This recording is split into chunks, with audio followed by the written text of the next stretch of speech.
Love you wami, love you wami, telung bambi sa indla sami baby, si hameng.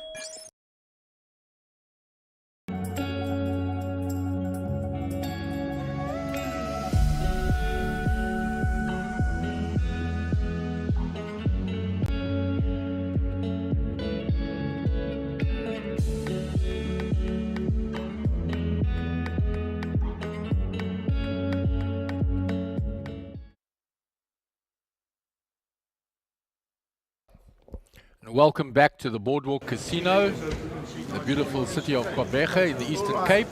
This is day 5 of your Sunbet Poker Tour, the 4th stop on our nationwide tour. You can hear Gary busy briefing the players out there.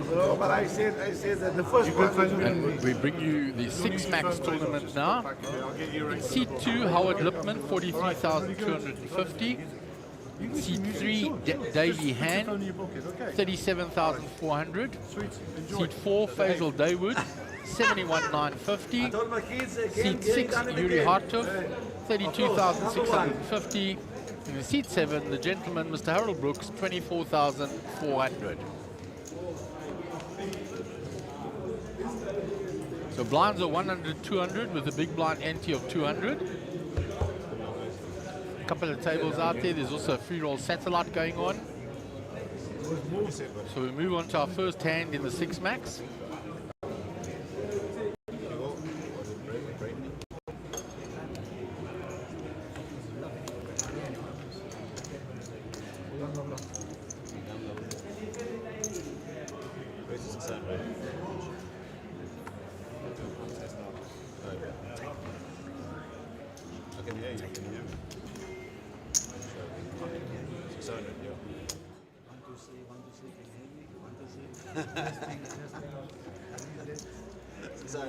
So the first hand, Yuri has raised under the gun to 600. Round to Harold, he's called. Howard is in the on the button is called. Davey Han is folded, and Faisal Dawood is defended his big blind. So we're going multi-way to the flop. Good flop for Faisal. He's flopped top 2. And he's going to lead out immediately. On Yuri raised pre-flop, he's going to make the call. And Harold will float one with his bottom pair.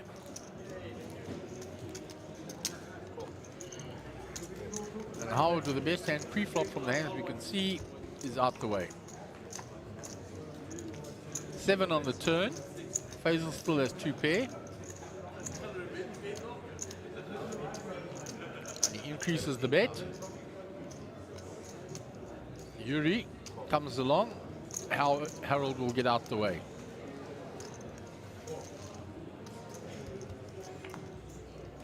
So we go to the river.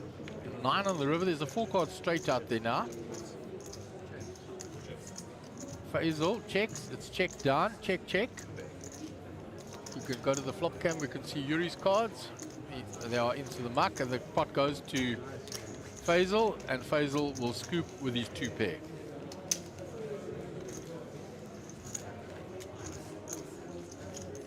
So first hand on the feature table goes to Faisal Dawood. Defending the big blind and flopping 2 pair, taking in a nice pot.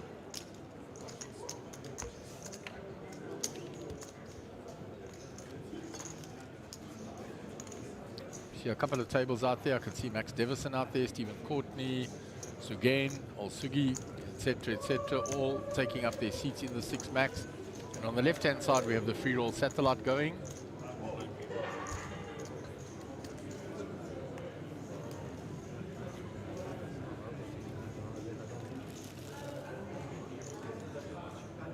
So action on Harold under the gun. Folds round to Howard with ace-6 in the cutoff. They are 5-handed, and so that will even make it hand values change a little more. Faisal in the small blind with jack-8 suited. He's made the call after Howard limped in. Yuri in the big blind checks. So Faisal flops a big flop. He's flopped the flush draw as well as the straight draw. Yuri with top pair will come along to the bet. Howard has nothing and folds. Okay, we're back. Nice dinner break. 6 max running. Good to see 3 of the local PE lads share the win there on the free roll. Faisal continues on the turn. Yuri has tripped kings now.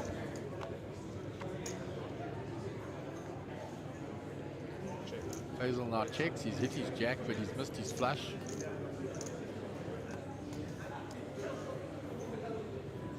So it's checked down. Yuri's trip kings will take down the pot. Did Yuri really check that? Oh, the flush got there. Flush got there, straight got there, so he just checked behind. He had a 2 kicker, and Faisal had betted all the way. There's Lam and Sugi. Is that Imran as well? Is it? Can't see. No, it's not Imran. Imran Bujani. In his grey hoodie. Trying to stick ice cream in our faces earlier. Okay. Him and Max and David. Buy me ice cream. Give me ice cream.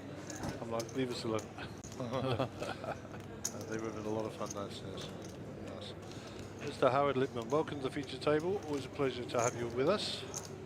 We've got a nice feature table here. Yeah, nice mix. David Hans, ZOC, Faisal's here. Nice to see him in town.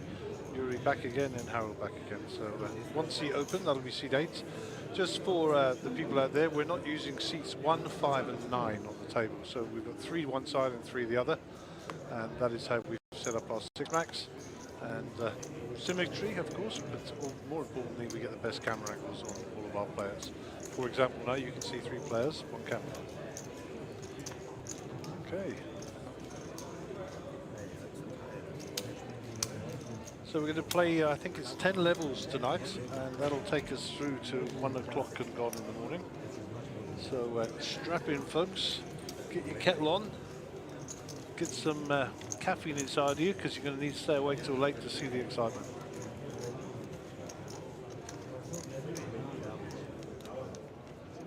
I'm pretty sure I shall be feeding myself some of this Barocca boost in the near future as well. It does get us through the days, guys. What's the local time? 20 to 9, so another 4 hours of this at least. Maybe a bit. There's the other Mr. Brooks at the table, Alvin, on the top left-hand side. The only difference between those two is they have different surnames. One is Brooks with an E and one is Brooks without an E. True story. Mistake in their ID book. So Alvin has the E and Harold doesn't. But definitely brothers. Okay. Davey hand under the gun. He's the only player that I don't really know on this feature table, Gary. Yeah, I don't really know him that well. We chatted a bit, and he knows his way around a poker table, trust me. And he can play a bit. The rest are old, experienced campaigners. So Davey opens here with a 600 raise. Faisal comes along with a call. And so Harold's going to join the party as well. We're going to go 4 ways. Yuri in as well, of course.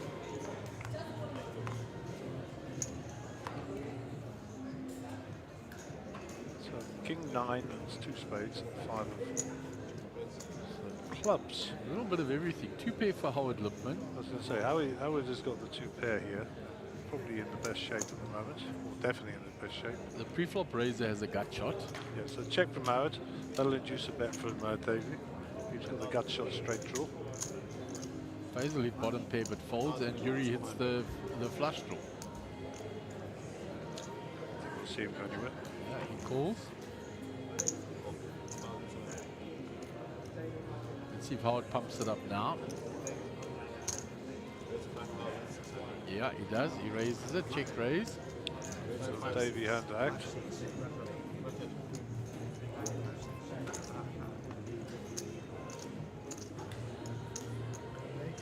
All you got to do is watch Davey with those chips. You'll know he knows his way around. Yeah, it's just the way he did the little henny apple finger trick. Yeah, the finger roll. Unfortunately, I can't do it anymore because I broke my fingers playing rugby. So you need to be very dexterous to do that. Okay, and Yuri comes along as well.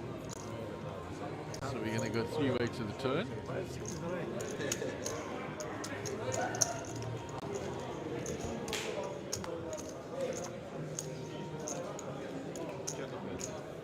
Howard's still ahead with his two pair. The gut shot added to Yuri's flush draw now.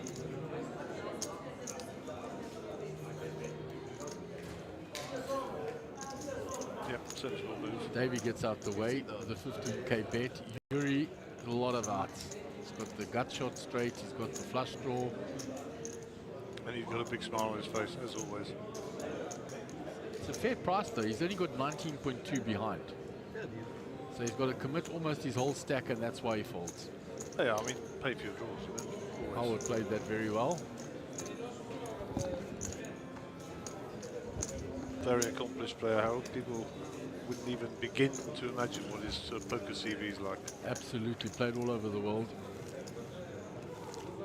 It's Max Devison, Danny Diani, Alvin Brooks, Haggai Diani, and is that Kivit or It's Martinez.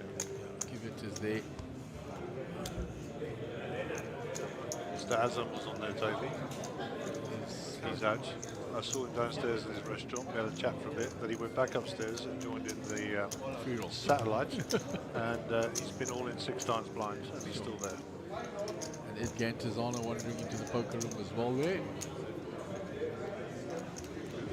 Ed Gantizano. Oh, Edgar, sorry. Yeah, he was here earlier. I think he's playing the 6 max. Just saw him one day in at the top there.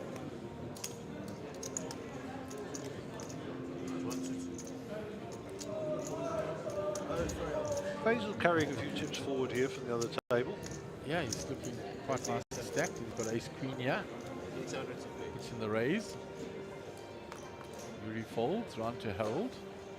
2 folds. Oh, both Yuri and Harold a little shorter stacked. Faisal with the most chips, and Howard sitting really well stacked. Faisal shows the ace queen, buys some credibility. Yes, Mr. Faisal. 415 big blinds. Yuri 95 big blinds, so nobody in any real bad shape here just yet. I like the colour of that leaderboard, it's kind of earthy.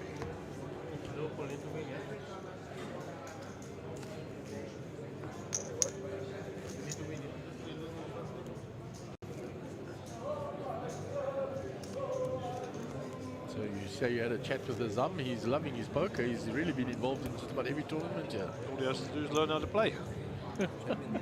That's the truth. I spoke with him about it. He said, I don't know how to play, I just have fun. I said, that's good. That's fair enough in the free rolls and the cheaper ones, but when you're doing it in the 20k big shot. Well, you know, at the end of the day, if he can afford it, it's up to it's his money, isn't it? You know? Absolutely. He wants to set it on fire. You know, but the amateur who doesn't know is like the injured animal. You have to beware. You know? Sometimes you're going to get caught.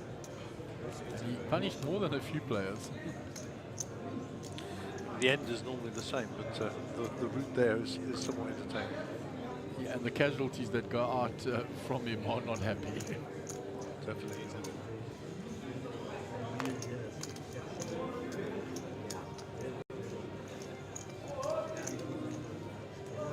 Ahmed out the way.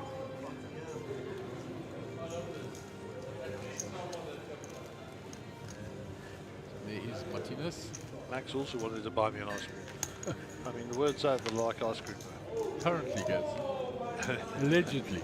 Dave, Max, Imran, they're all there. They're all wandering around. Oh, Joe as well. He didn't offer to buy me an ice cream. Take care.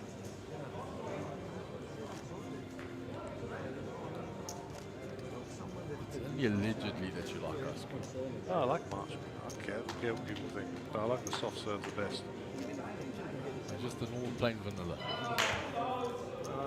I'll eat whatever's going. I don't mind. The vanilla's nice. The soft serve, they're making it vanilla, so that's fine. But Pocket jacks for Harold under the gun. Nice shot with Harold with his brother over the top of his head there. Brooks squared.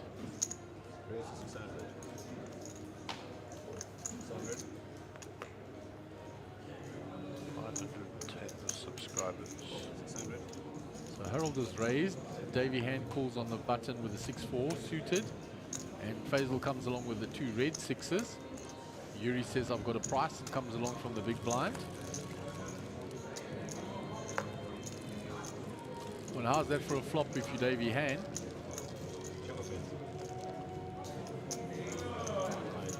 Faisal with the pocket 6s thinks, okay, that hits my range better, and he leads. Yuri comes along. Harold is the overpair. Who's going to raise, by the way?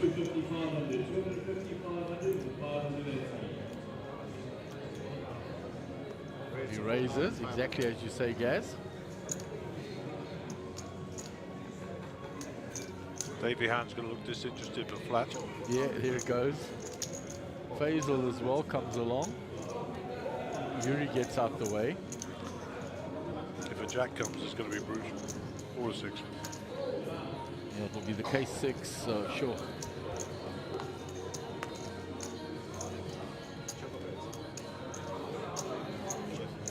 Faisal checks. Harold going to continue here. I mean, you can see by the percentages how big a favourite Davy is here.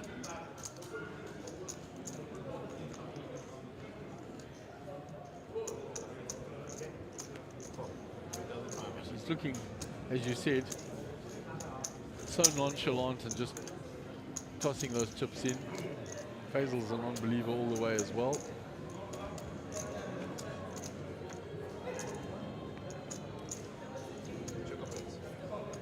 Faisal checks. At what point does No, is the answer Davy, to that question.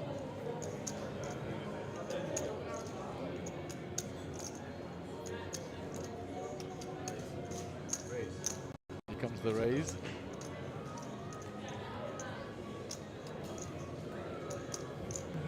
Faisal wisely gets out the way. Harold will be a bit perplexed here, but he'll know he's been caught. Yeah, Harold knows.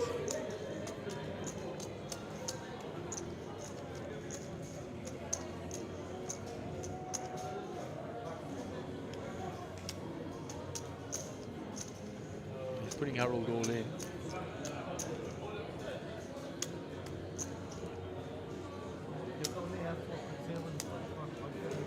Yeah, he's right.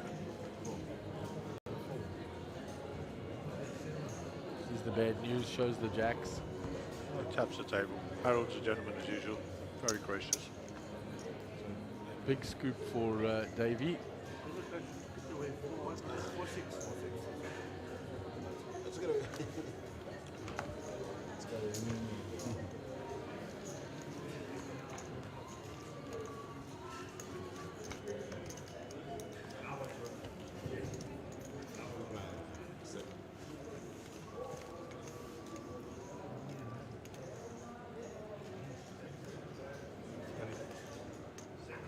So our 4 max is no longer a 6 max or a 5 max.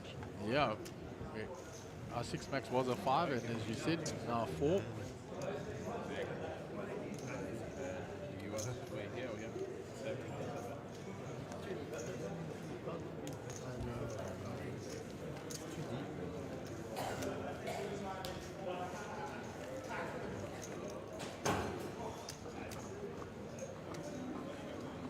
Okay, so Davy will be our under the gun player, hand number 8, 100, 200, 200 on the big blind ante.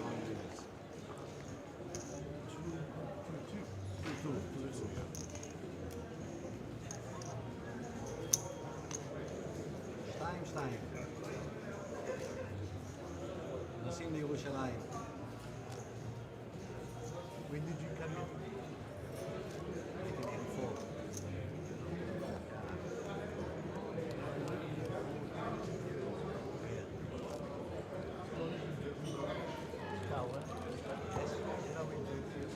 Move on to the next hand. Davy Hand will be under the gun. Yeah,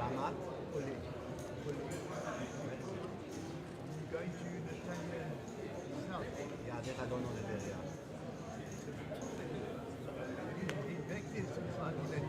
Me? I'm going to be here.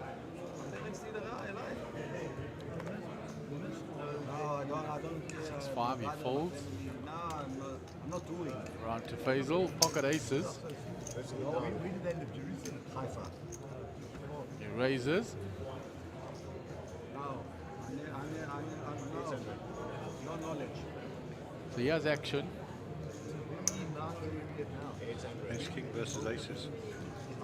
It's all going to end in tears. Faisal raised and has been 3-bet by Howard. Yeah, you're telling right to Natania.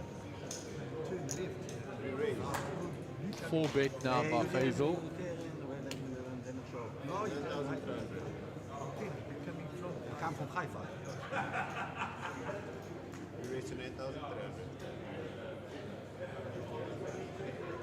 So the 4-bet to 9,300. Howard's flicking in the call.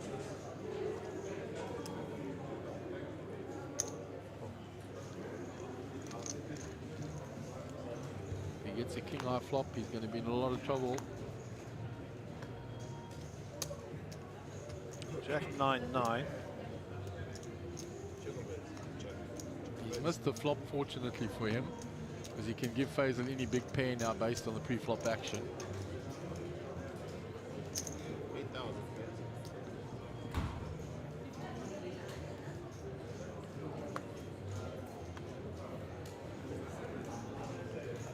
And Howard folds, and Faisal will scoop with the pocket aces. That's a solid fold by Howard, by Howard, but of course the flop was no help to him. Yeah. I'm going to make Faisal will be happy to scoop. Yeah, I'm going to make way for a very esteemed guest, and who will come and sit with Gary for a while. Okay, so looks like we're getting another player. We at want the to have table. ice cream, yeah. We want free chips. So it would appear that Harold Brooks has drawn his seat back. he's out and now he's back in again. So yeah, Okay, if you come from Tel Aviv, I know Harold making a bit of noise as well. He won't take me down again. So as Mark alluded to, we have a guest in the back. So not quite poker royalty, but certainly an important poker people. JP Oaks, how the devil are you, sir? The guy that that's why I don't need the knowledge. Yeah, they develop everywhere. The setup seems to improve every time I come into the back. It's only because you were coming, you know, we tidied up, that's all. We just ran the Hoover around, you know. Yes. How well did Howard play that hand? Very well. For the, well, I suppose 95% of us are amateurs. For the amateurs out there, that's the way to play Ace King under circumstances where you've been rebet. Far too often people just think Ace King is a 3-bet shove. Yeah, the terminology is you get married to your hand, I think. Exactly. And it happens so often. Yes. We see it here a lot. So well done, Howard. I think he played it really well. So just a little bit of history here. Davey Hand picture. Had 6-4 of clubs. And our friend Mr. Brooks had jacks. And the flop came 4-4, of course. Right. And Harold was dispatched to the cage. He has now withdrawn his own seat back, so he's back. So there's a bit of history there you need to just catch up on. And there was much frivolity when Harold appeared at the table again.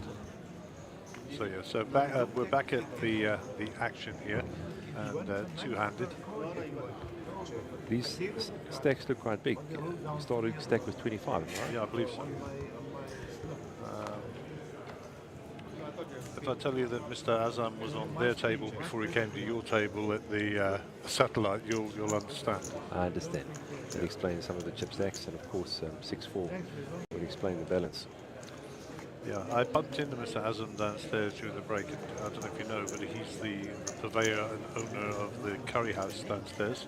All right. And when we popped in and said, "How's it?" And he said, "You know, I don't know how to play poker." I said, "Well, we're on the right page." He said, "But I enjoy putting my money in and the fun I have. So good for you, sir." You know. I thoroughly enjoyed playing with him, what little I did. Now, he puts it all in blind, and one thing he guarantees by doing that is that he can't be outplayed. Yeah, exactly. So you're down here in Port Elizabeth. Yes, what's the plan? I managed to take the week off, which is what I was hoping to do. I missed Sibaya due to an administrative error on the side of my office, so I wasn't able to play Sibaya. And then I made sure with Mark about the dates here, booked the week out in my diary. And very happy to be here. I mean, Port Elizabeth is by the sea. It's awesome. Came through on Friday, brought the family through on Friday, sent him back on Sunday, and they're coming back on Friday again. Nice. And yes, and played day 1A of the main event for a change without any pressure or stress. Normally I come in really late, and it paid off. I did quite well. What did you bag? Just over 320, which is that's fighting chips. I'd take that 100 times over 100 if you offered it to me initially.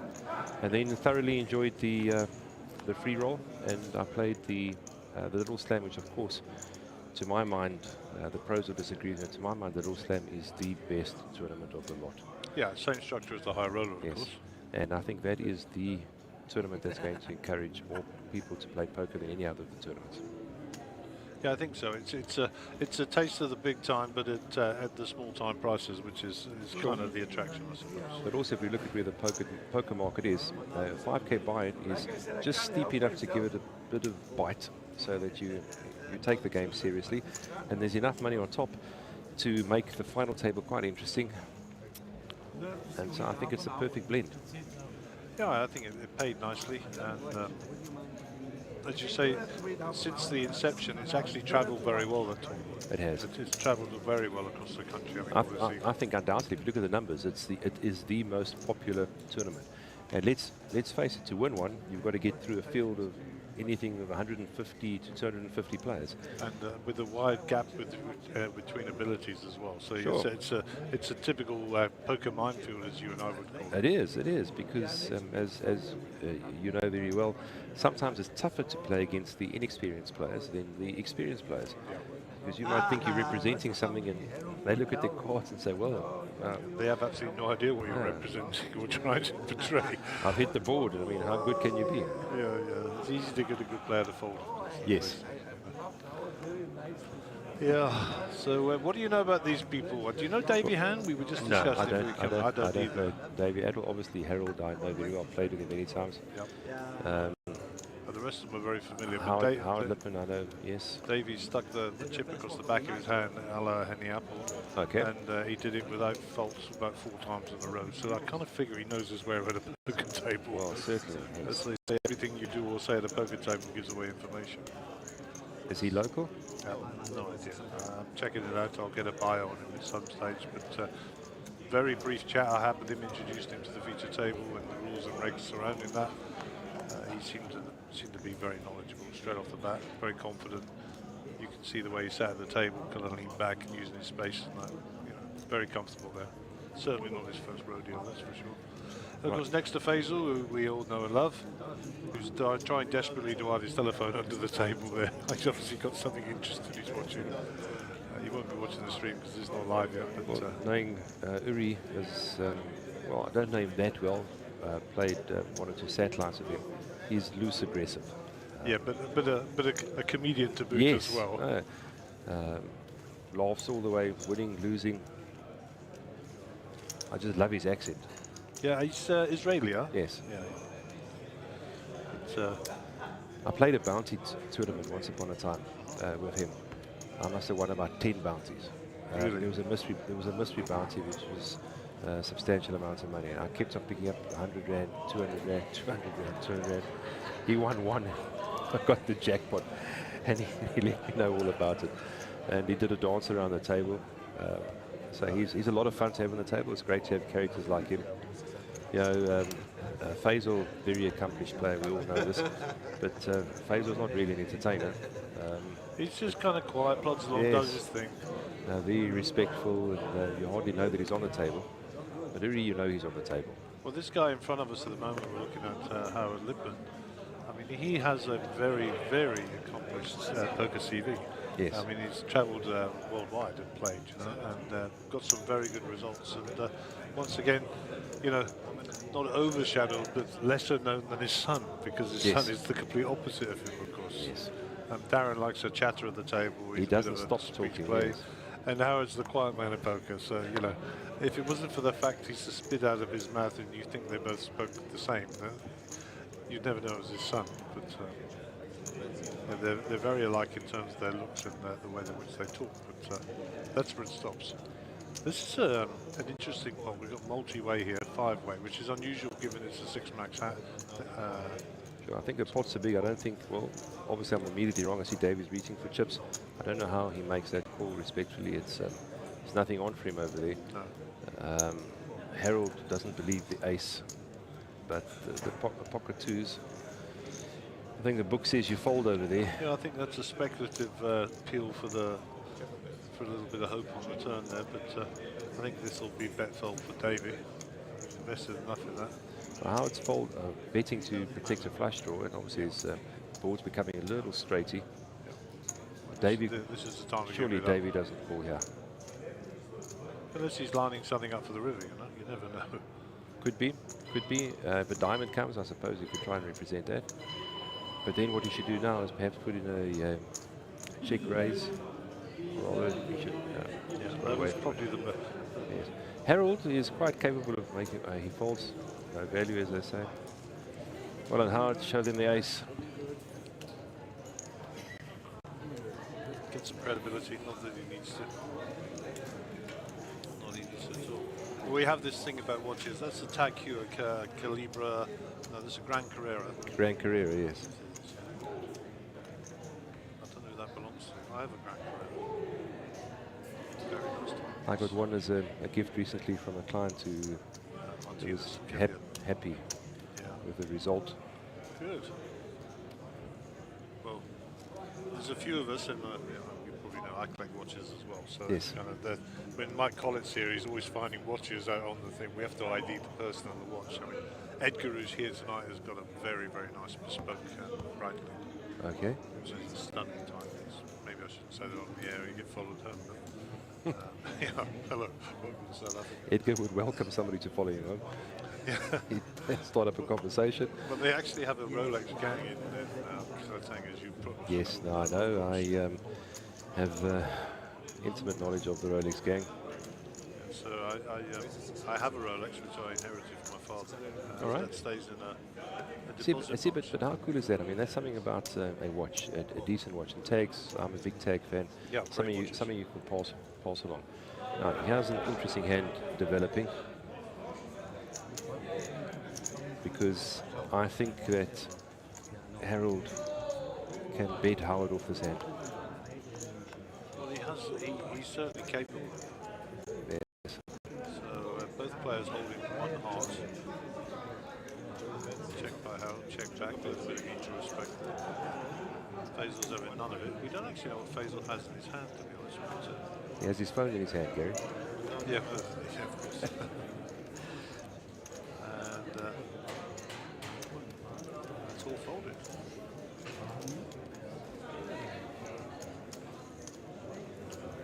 There we go. It's another one. I wouldn't say it's a cheap watch, but you know, these branded Ferrari ones. I mean, that's obviously Suga, the silver, well, I mean, the silver surfer. Yes. I don't know how he gets through a metal detector. But, He's a character and a half. Isn't oh, he is. he said to me, we need to do something about this Assam character. That's what he said. I said, yeah, we need to get him on the table more often. Absolutely. Can you imagine him on a final table? Yeah, I mean, he was on the TV table a couple of times. He's so entertaining.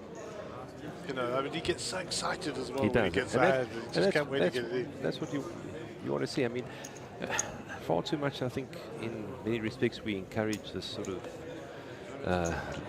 not laid back so much, but this calm demeanor. I want to see people celebrating within reason, of course, but getting a bit excited about the game. Actually, I did see the video footage of your Jack too, and I thought your celebration was bordering on excessive. Any time I get to beat my nephew in a hand is a time worth celebrating. Yeah, I thought that was great. I enjoyed that very much. So Davey folds again, and we didn't see his cards, so there is no fault with the table and the cards. It's if the guys don't put them side by side in the middle of the box to start with, then we don't see them. A lot of people just have it filmed. They'll put them on top of each other, you know. And it's just a change in your sort of standard operating procedure, I suppose. Some people just don't like to do it.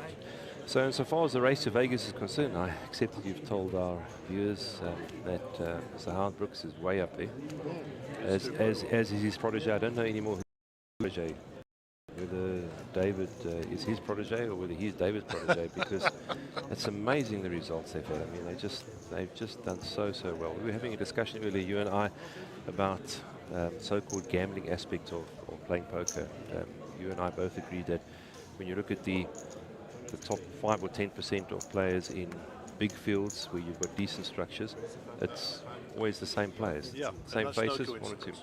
And it's no coincidence that Howard and David are in, as I'm not mistaken, in the top 5 in the race to Vegas right now. I think, in fact, I think they're lying second and third. And with David having had a great result now recently as well in the 20K, it wouldn't surprise me to know that he's lying first now. They spend a lot of time together, travel around, and I think, yeah, with respect to Harold initially, David would have taught him a lot. I think David's starting to learn a bit from Harold, because Harold has certainly become a very, very good player. Well, I can't argue with anything you've said, because you know, the great thing about my job is that I get to watch all of you guys. Of course you do. Yes. And I get to watch how you play completely. You Yes. only get to see only half of it. I get to see it all. And if I rewind the tape a little bit, when we first introduced the RFID technology here, you know, we outed Harold from the nice old boy that everybody thought he was to the crook that he really is on the table. So that's number one. Number two is that he's taken it further. I mean, he uses this technology, as does David. Sure. Maybe he learned that from David. And they study other players. They study each other, and they study how they play. You know? So here is all in over here. Yeah, I think that should... Faisal, Spain draw, yeah? Faisal, what does Faisal have to call here? He might call. Faisal has a bit of a chance taking Well, he's got look the up about and him. down straight draw here, and Yes. he's 78,000 behind, which is pretty sure. and it's 8-4 to call. I think he's going to call, I yes. think that his money goes in. So good luck, Huri. So he's got 12 outs, the 7 of spades, the ace of spades, and the 4 clubs have folded. That helped there. And the of course, spade. he makes the straight, but it's no good. Yeah, and the spade comes in. It's the one he didn't want to see. Faisal, just as he always does, just smiles politely, moves along. I don't, to my recollection, I played a lot with him. I've never seen him upset No, he on the doesn't get table. tilted. Yes. Yeah, he's a straight line guy, as I call them. You know, Yes. just keeps going in a straight line, same speed, very happy, not a problem. Which makes it very, very difficult to get a read of him. Actually, it's unusual to see him without a cap. Normally he wears a cap. That's right, he does. Yeah, it's very rare you see him without a cap. So maybe it's a bit warm inside. So how many players are wearing sunglasses on the feature tables nowadays? Too many. Too many. I think 2's too many. I think they look ridiculous, frankly. But they still continue. Some people believe they're giving away tells and the like, and have their own rationale why they wear sunglasses. Sure. Frankly,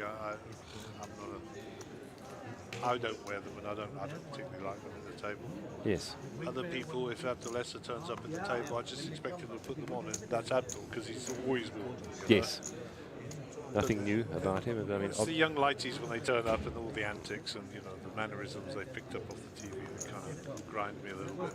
But hey, so I've often sat next to Abdul, whether it be on my left or my right, and you can see right behind his sunglasses. I don't think he needs to wear them, but it's, you know, it's comfort. for some people, yes, that's the point I was going to make. For some people, it's more about their comfort than it is about giving off a tell. So he feels comfortable with the sunglasses, or he might feel the same way. Might not be about a tell as such.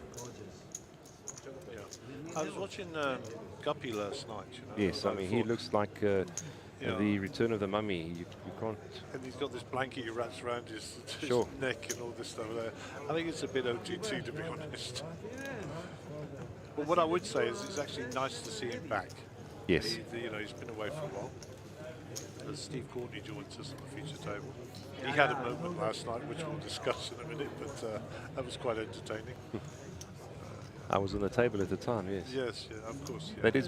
That is worth discussing. It makes I mean, you know, we get hung up on things, but the rules are the rules, and they're there for a reason. Yes. And maybe you could set the scene for us, Jane. So, what happens is Stephen firstly gets very lucky, then he gets unlucky, and then he gets lucky, and then he gets unlucky again, in the sense that as I recall, I raised with pocket 4s. Edgar called me with pocket 7s. I forget who the third player in the hand was. And Steve, for whatever reason, with about 18 big blinds, decided to ship with 5-6. Not a fan of that play. I followed my pocket 4s. Edgar called with the 7s, and the other player, I think, had 9-10. I forget who the other player was, also called. So it was a substantial pot. Let's call it a 45, 50 big blind pot. Long and the short of it is, Edgar has us all covered. I folded, so I'm not relevant to this, but he has Stephen covered, and he has the other player covered. Edgar puts his chips in the pot, but his chips are in front of him. They're not sort of the usual 30 centimeters in front of him. The dealer doesn't take his chips away from him. At the end of the day, as Stephen wins the pot, he gets a majority of chips. There's a small side pot, and the dealer pushes chips towards Edgar. But the chips, I think it was 75,000. It was 75,000. Yes, which was roughly, at the time, would have been about 12 and a half bigs. Significant. Significant, yes. And of course, Stephen, a couple of minutes later, next hand has started. There's been action. There's been a limp and then a raise. Stephen suddenly realizes, wait a minute, I'm short-changed here by approximately 75k. And of course, as the rules state, that it's too late. You know the rules better than myself. There's been action, and as you and I were discussing, what I think some people don't quite understand is that the dynamics of the chip stacks plays a role in each player's mind, those who are paying attention anyway, in terms of their betting patterns, what they're going to do, how they're prepared to play their hands. And so theoretically, if Edgar had 75,000 less chips and Stephen had 75,000 more, that would change the dynamics of the next hand once action had commenced. And so Stephen asked for the floor to be called and had it all checked and what have you, and the ruling was, as it should have been, was against him. I said, well, sorry. To Edgar's credit, I've always found Edgar to be an absolute gentleman on the table. Another person I've never seen lose his temper on the table. Even when he looks mildly irritated, he looks polite. He actually offered, realizing what had happened, he offered to give the 75,000 back. He said, look, can I give it to you? And Stephen said, well, why can't you do it amongst gentlemen? And the ruling was, but you can't do it right now because it has impacted upon the hand that was played thereafter. So Edgar, in as much as he wanted to give it back, and he's never going to dump chips, realizing that the mistake had been made, and through no fault of his, chips in front of him, there's a pot where he wins a side pot, chips are passed on to him. Through no fault of his own, he effectively won back his bet. In fact, he eventually made a profit on the hand, and Stephen was done in by 75,000. It's a lesson to us all out there. When you go all in, make very sure of how many chips you have. You know what the other players have. You should always have an idea of the amount of chips they have, and you should know how much you should be collecting. And check the chips. Don't rely on the dealer. The dealers sit here for hours and hours and hours.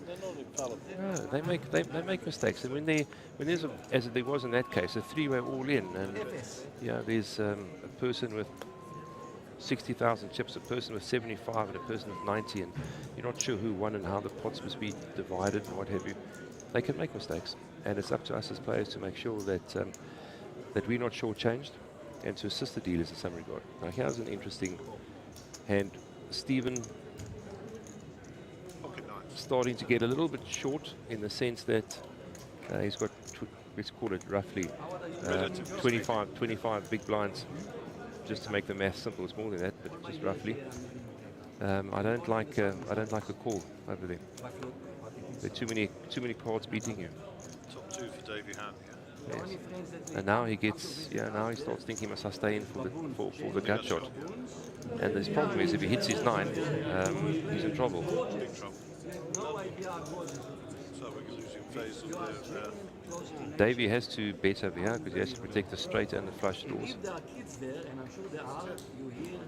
What do you think his size is going to be? Roughly 2? What's in the pot? 3-3. So I mean, I fancy something about pot size here. Devil is not good enough. So yeah, I love it. He bets pots. Is that what he has been doing consistently? No, no, it's what I would have bet. I just got lucky. I'd have bet the pot there. It kind of sends a message. I mean, I have a kind of a little bet sizing sort of graph in my head, and on that particular occasion, two pair with the straight draw. Now you see Stephen's dilemma over here. Yeah, yeah. And now he's going to make the mistake, respectfully. Stephen, you make the mistake of calling. I mean, you have backstreet flush draws, but if you do hit your flush draw, you're probably behind. Yeah, and the chances of you hitting a 10, now the board pairs, which is even more precarious, of course. Sure, but that should slow Davey down, because Davey's reckoning, what's he calling with? Obviously, Davey's not thinking about the same way I Well, this will be a controlling bet, so now we're looking at about 3.5 to 5. Well, his bet sizing would tell us something about his poker skills, respectively. It was, oh no, it's gone for 10. It's gone for 10. He went for the full pot. Full pot plus. Which gets rid of Stephen. So just to take you back to that, your recollection of how it all went down last night with Stephen. The reason that poker rules are so prescriptive is because there can't be grey areas. And having done the tournament director's exam, which is it's not an easy thing, 'cause you have to learn all the games. The actual ruling or the rule states that there can, if there have been 3 checks, 3 folds, or a combination thereof, or there's been action involving 2 players, one of which is involving chips, then you have had substantive action. Therefore, you cannot return or reverse out of the hand. So the standard is set, and whether we agree with the rule or not, that is the rule. And I understand the rationale behind the rule because, as we all know, when it comes to tournaments, which are completely different from cash games, time is literally of the essence. You want clear-cut rules that don't provide for debate, don't allow for debate. The last thing you want is people to debate a hand for 15 minutes. Particularly not when you're playing blinds of 30 or 40 minutes. And I quite often hear people say, well, let's just stop the clock. Yes. But you can't stop the clock. Not in a That is like the worst thing you can ever do, because it advantages and disadvantages people to an extreme. You know, people go for a toilet, people go for a smoke, people get a chance to speak to people on the rail, etc. It's just so many things happen. So what would you do here? Here it's ace king. You're under the gun, ace king. So you've got to send a message clearly. 700 in the pot. So I'm looking about 5. I actually like a flat call there. I like a flat this early stage of the tournament. Flat and. Oh, you mean smooth call in terms of the blind levels? Yeah, sorry. Given the blind levels. He raised it up to 1.3, so we'll inflated the pot very, very quickly. Very quickly, and I don't like inflating the pot. Not with a hand like ace king in any event. Well, with the participants at this table, all of them have got pretty good poker knowledge. Sure. So Harold is more likely to call a big bet than a smaller bet. Yeah. And now what does he do? Harold would think that the 10-3-3 board, well, he folds. He's got absolutely nothing there. Yeah, I mean, you can't fool him. But Yuri continued there, and he continued at a very quick pace, yes. as if to say, "I have got the overbet. Sure. Come play if you want to." You know. So that would have been factored in. I mean, Harold's that smart, you know. He will have seen how quick he put that in. I think. No idea what the time is. There's a fellow who is, to my mind, one of the underrated players in the country. Haggai is a terrific player. He really is. Yeah, I think if you get to know Googs as we know, he's actually got a lot of results people don't know about. So, for example, this year he went to Vegas for free. That's right. Won a $12,000 package. You know, I mean, it went through a huge field to finish in the top 3 or 5. I believe. Well, you know, I'm talking a lot of international players. Well, he will tell you 2 or 3 occasions where I've done well in tournaments. He's gotten very unlucky against me. So he's you're just right, huh? He is a very, very good player. yes. Very astute. He's done everything right and just got unlucky. Roped me in and I've got lucky, and I just had to tip my hat and say, well played. I'm happy I won, but I've got to recognise the fact that I was outplayed in the particular hand. It's actually quite intriguing to watch him play on the feature table.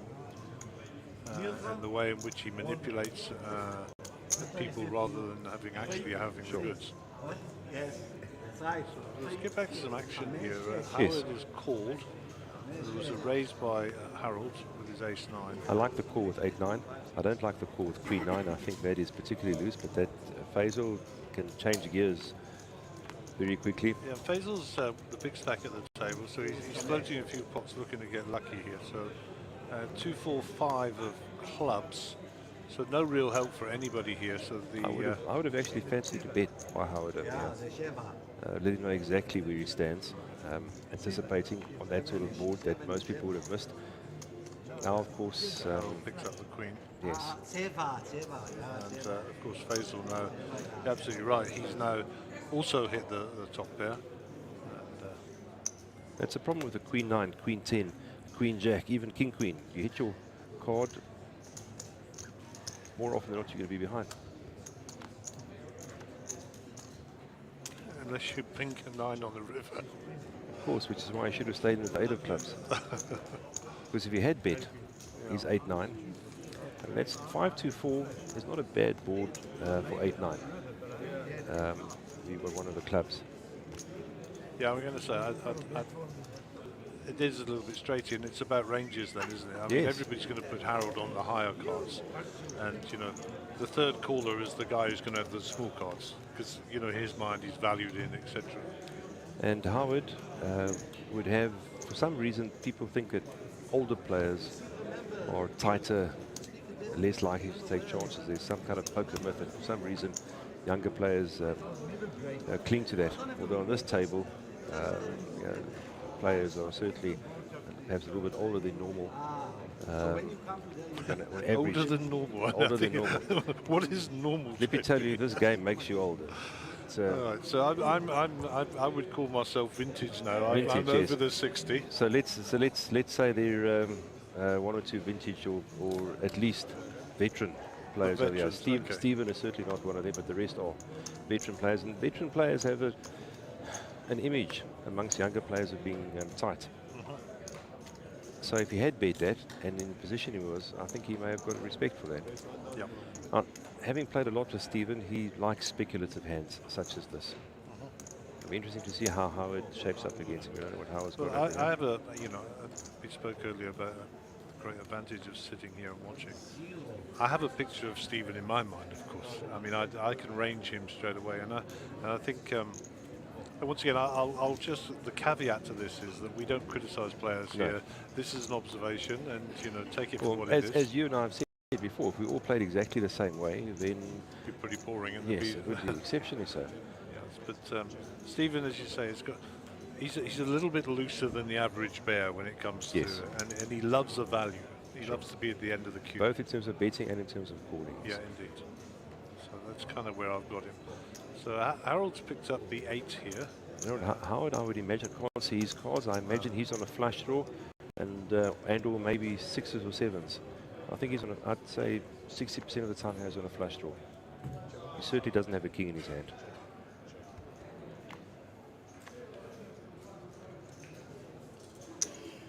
If he calls over here, He folds straight off the bat. It's pretty with his cards. Sometimes we just don't pick them up. why is that? Is that It's all I can tell you is technology. sure? So if I'm on the feature table next time, if I rub the card in a certain way, does that disguise it? Or I'm not telling you. if I warm it up somehow?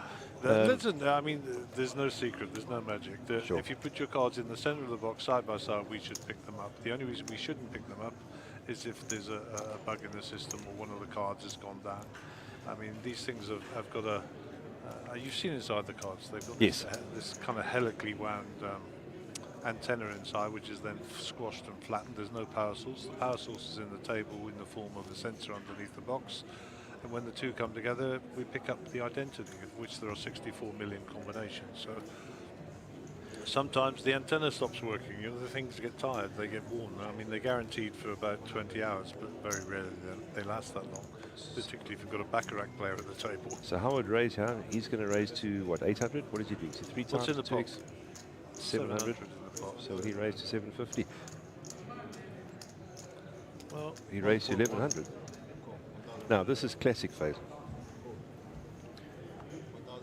And contrary to popular belief, 7-3 under these circumstances is not such a bad hand to play. In fact, it's a very easy hand to play if you've got a big stack, because you either hit big or you fold. Yeah, the decision making is somewhat easier when you're playing these sort of ranges.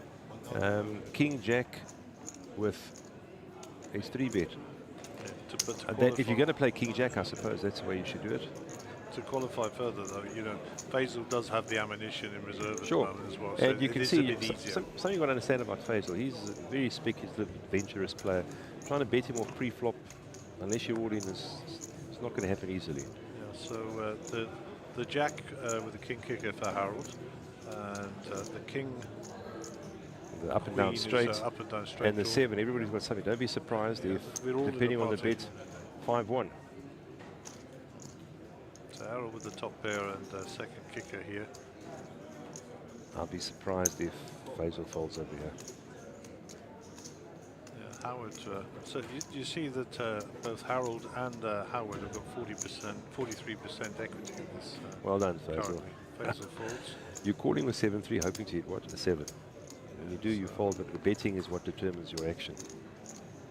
Board pairs up. All right, that'll slow down Harold automatically, and that'll give Howard a free card.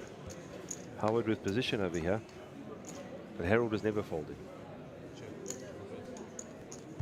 Yeah, Howard knowing that Harold was not going to fold, and he has showdown, but he knows he's lost.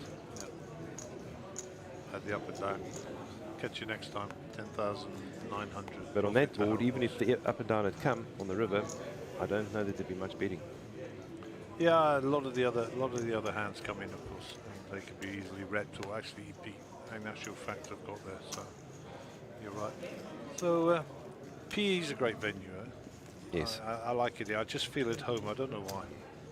Well, I must tell you, wouldn't, as I said, we wouldn't say so from looking at me. I've done a couple of the Ironman triathlons in PE, so I know PE well. In fact, just out front here on the pier, you swim out. It's a 3.8 kilometer swim. Okay. You do 2 laps, and then your bikes are parked here. You come out of the swim and you do 180k cycle on the bike, and then you have a 42k run. Are you still doing that?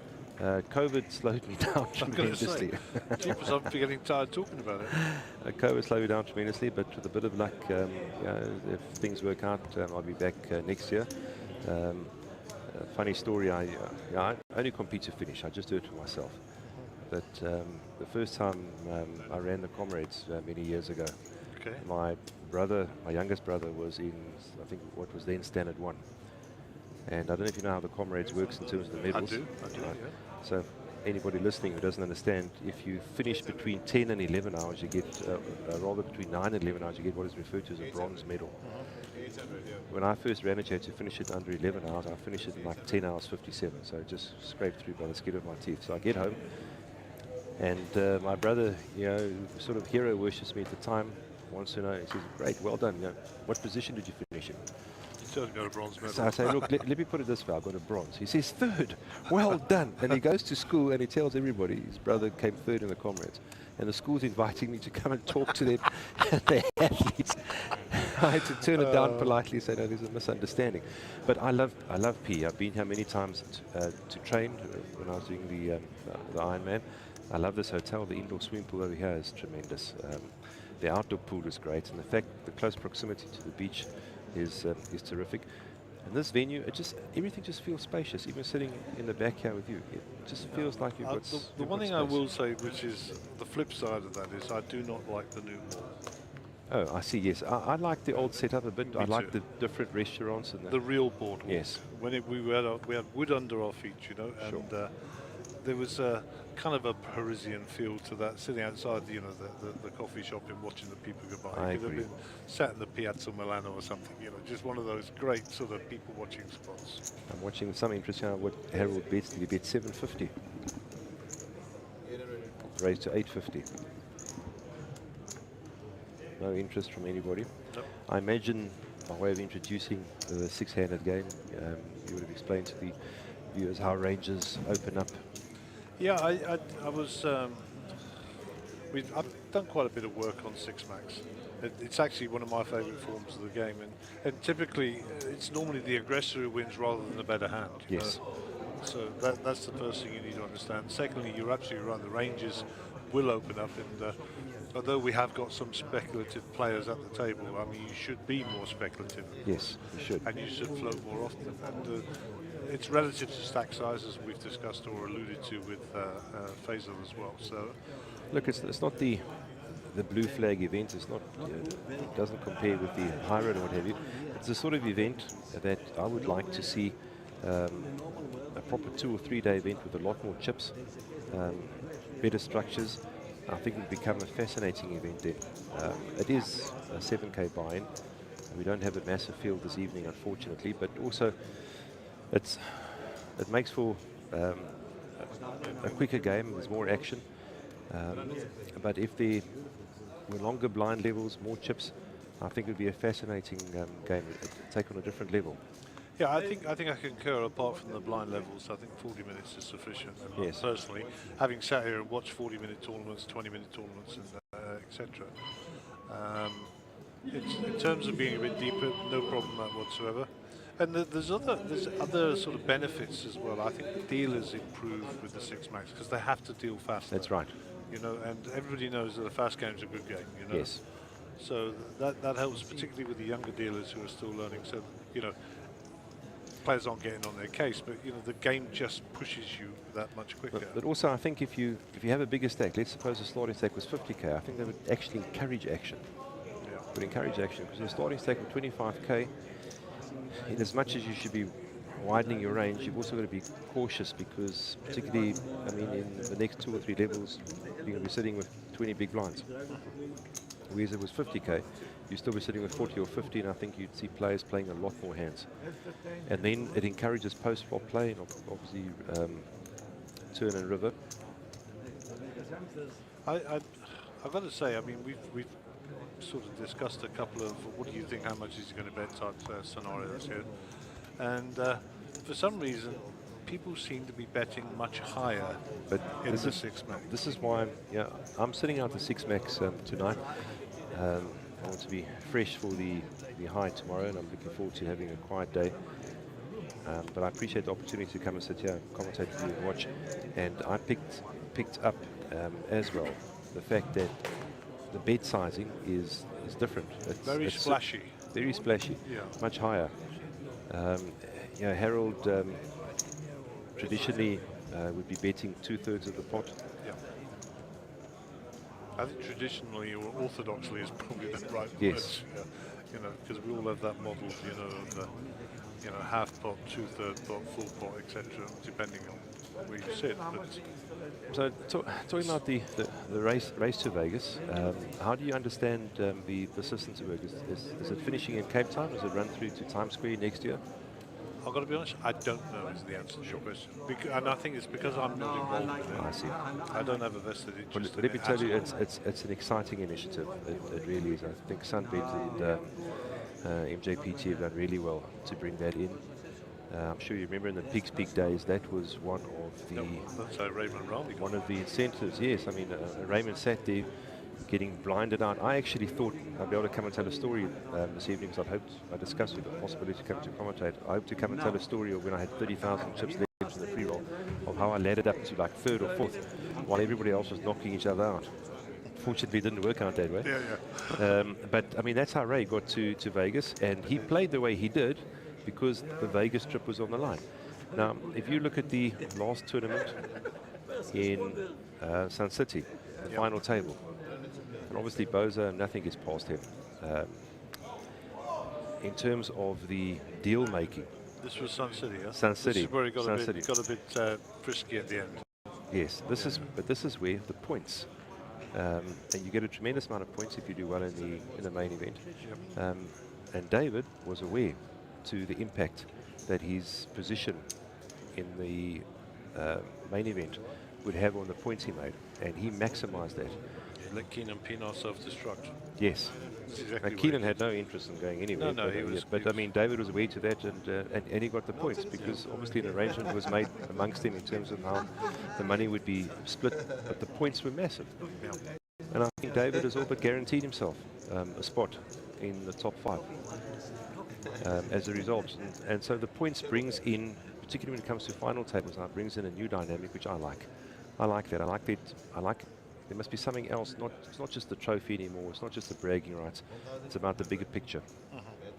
Yeah, one of the initiatives Mark had in the past, you'll remember it, was the accumulator. Yes, I thought that was a terrific initiative. I'm sorry it ended up being a bit of a disaster, to be honest, but yes, it was a good initiative. I liked it. The fact that you could build chips at every series and then play in the event eventually, I thought that was a great initiative, and I would have hoped that it would have continued. So I must tell you a Vegas story. As you know, Carl and I were in Vegas for the last World Series, and we were doing the tag team event. So we're dressed in our Springbok jerseys, as you can imagine. I can imagine. Matching. And Scotty Newen, who became friends with Raymond Ramy after the final table.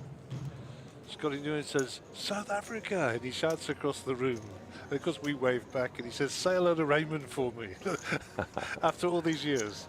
And I thought that was just a beautiful moment. And sure. I sent Ray a message. Yeah, that is beautiful. Tell Raymond I can dodge bullets, baby. Yeah, indeed.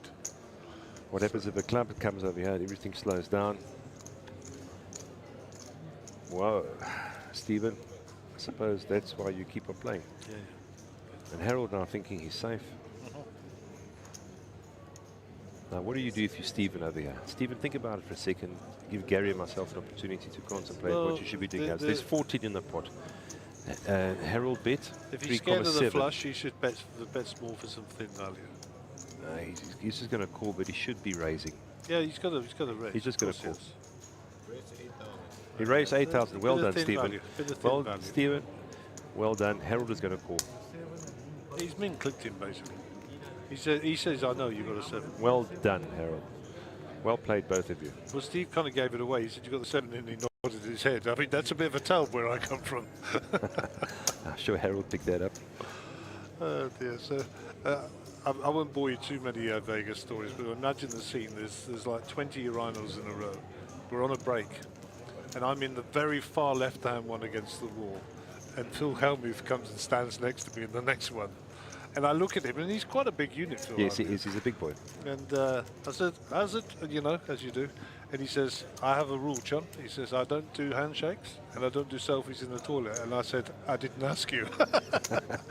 And his little face was a picture. He's actually, I've never met the man, but it looks like he's got a really good sense of humor. Oh, he's a character and a half.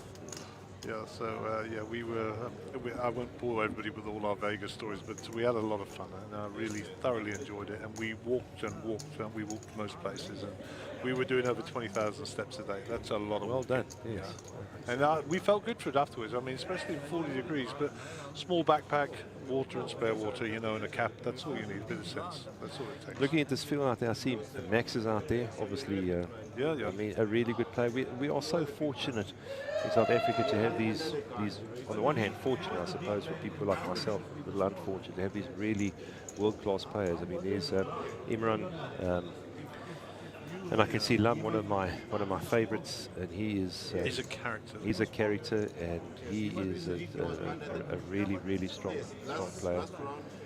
So it looks like a bit of a. If you want a deal, make sure Lum's on the table. Yes, no, Lum will initiate any kind of deal, and he'll sell it. And then, of course, you have I see Abdul out there as well. And then, no disrespect to the other players, but it seems like a mix of the good, the bad, and the ugly. Yeah, there are people. Joe Steggers, of course. I mean, Joe, you won't know, but there was a big tournament in Dar es Salaam, and at the La Grande Casino, and it was 300 million shillings. Now I'm not going to work it out, but 1 million shillings is 6,000 rand. Okay, so there was 300 million, and the 2 guaranteed prize pools. One was the main event, one was the high roller, and Joe won both of them. Wow. Yeah, just a couple of weeks ago. I didn't know Joe from a bar of soap, and then there we were playing with about 15 players left in the main event at Carnival City, and I was a bit niggled. I put in a raise, he just called.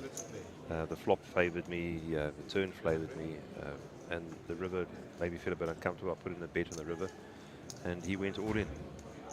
And I didn't know him from a bar of soap, and I was niggled. And I said to him, yeah, I don't think you're good enough to do that unless you've got the absolute nuts. So I'm going to fold. Little did I know, how good he was. I just never met him before. And it goes to show you on the poker table, you don't know who you're up against. Treat everybody with respect in terms of their poker knowledge, and because Joe he's world class, and I've been up against him many times since. But now knowing who and what he is, you adapt your game accordingly, and you play him with respect. I've known John a long time, and he and I played. I mean, I'm talking 15 years ago. We were playing East Africa swing, So what do you look at this hand ring over here? Stephen's not going anywhere, neither is Harold. Harold's going to have a look at least one card. So the up down and obviously the flush draw with the pair. Well, if you want to see action, you'd first want to see the straight get there now. But hard to see straight, like a 3. The 3 of hearts. 3 of hearts would be an action card.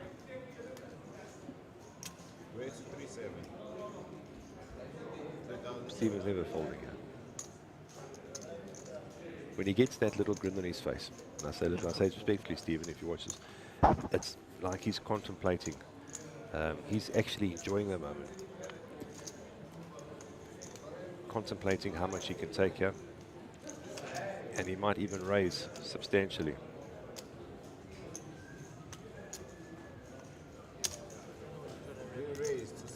That's what he's done. And of course, Harold's not going anywhere. Now, I don't want either of these gentlemen to lose over here. I get on well with both of them, but I'd like to see a 3 of hearts. Well, I get into a lot of trouble for calling cards, so it's your turn to get into trouble this time. You've heard me on more than one occasion. Yeah. So there's the flush that gets there for Stephen. Right, what you do now, Stephen, is you check, because Harold was going to check. There's a bit of reverse psychology that says you lead into Harold here. Sorry, I missed the position. That's right. You have to check. You have to check, Stephen. Also, I mean, Harold's drawing dead here. Sure. Stephen doesn't know that. I mean, Stephen only has a 10 high flush.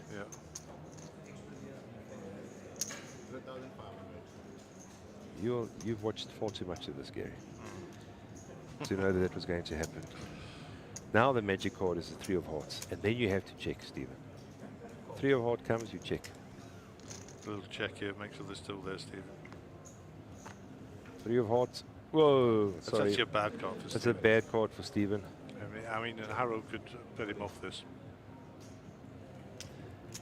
As only Harold Brooks would, but I think there's too much in the pot. I don't see how Stephen can fold him. Doesn't like it, he's going to call.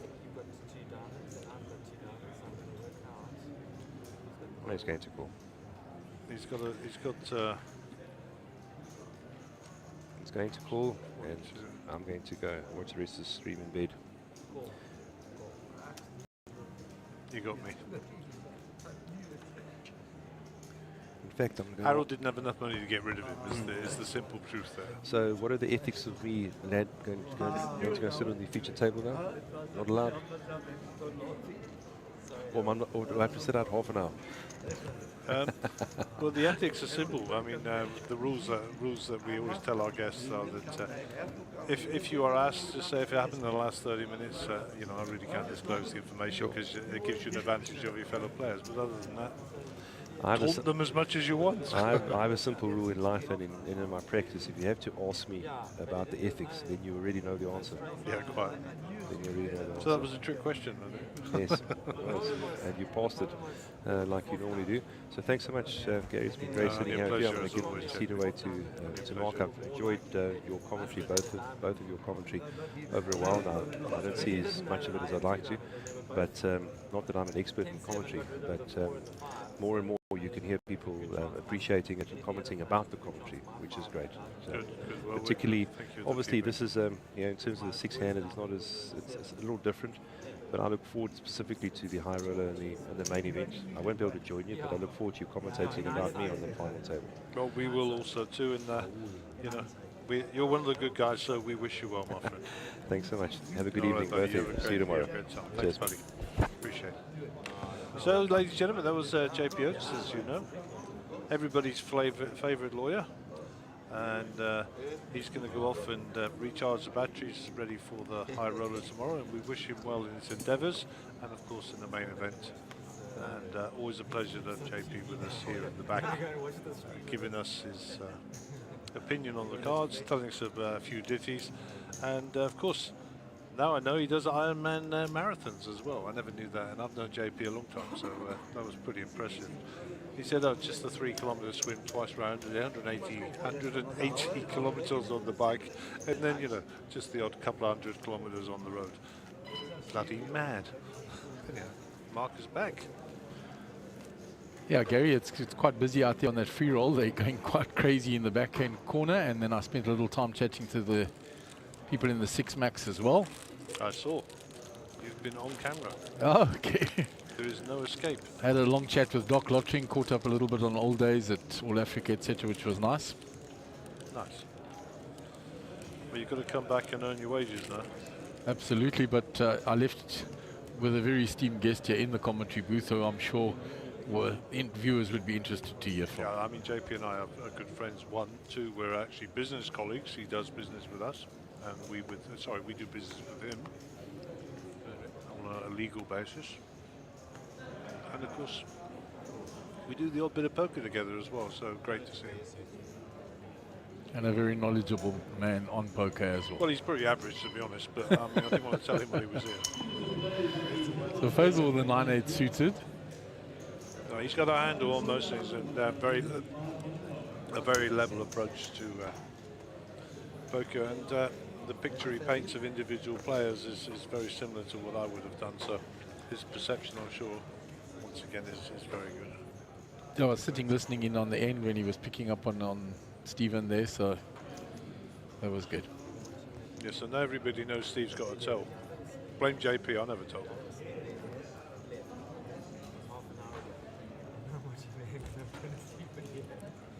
Anyhow, so Harold has left us for the second time. I don't know if he's going to draw another ticket. He looks like he's over there misbehaving. Yeah, he's standing at the cashier's desk. If he draws the feature table again, that would be quite amusing. It's likely because there are only 4 here.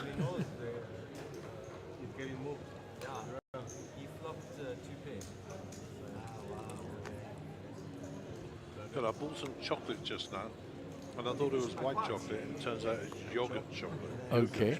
Anyway, I fired it at the boys because they eat that stuff. I don't eat it. It's disgusting.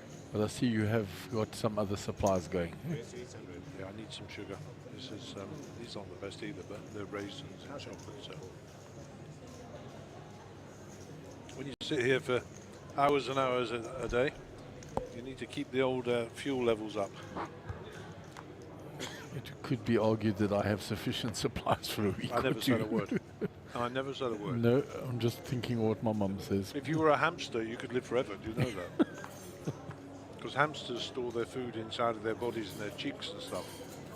So how does the check mark here with the 2 pair bets and Faisal has nothing and folds? You don't want to talk about hamsters, obviously. No, I was just completing the hand, guys. Trying to earn my wages. Okay.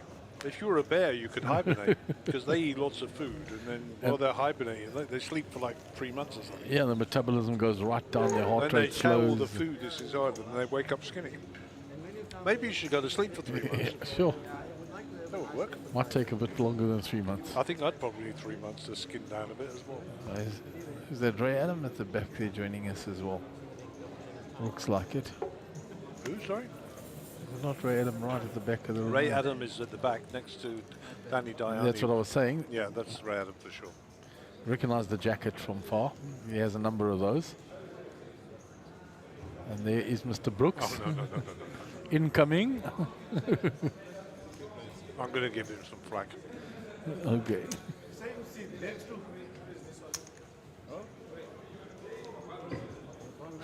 So he's drawn a different seat, but he's coming into the feature table. Change of seat for luck for Mr. Brooks. Just for the record, please. I've parked the Excuse me, we've had your 2 brothers here, okay? We don't want you. I have parked the Harley Davidson now. The Harley Davidson is parked. No more all over the show. Strictly poker. Harold, welcome back. Thank you. Let me take that tray off, sir. I have parked the Harley now. The Harley So he's got a new starting stack. no more all over the show. That's okay. It's better than a Vespa in a garage. It's okay. Now the Vespa would have been bad. It would have gone slower.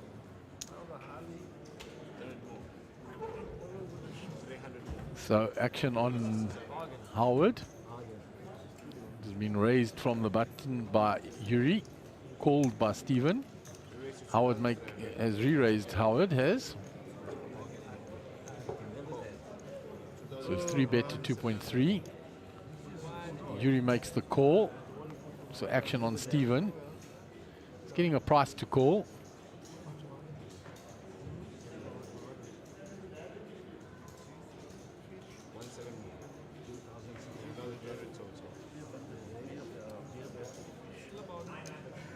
So he makes the call.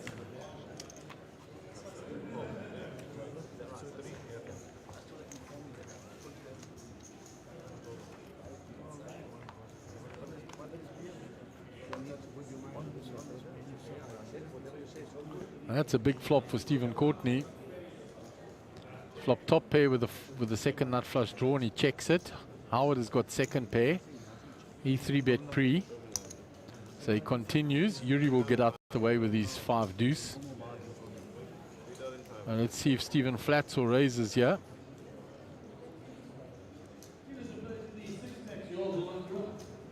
There's the little rub of the cheek. Don't know what to do here. And then raises.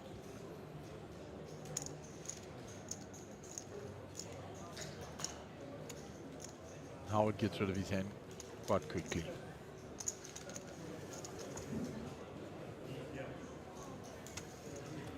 So Stephen accumulating a few chips here. So the blinds are up, I think, 200, 400.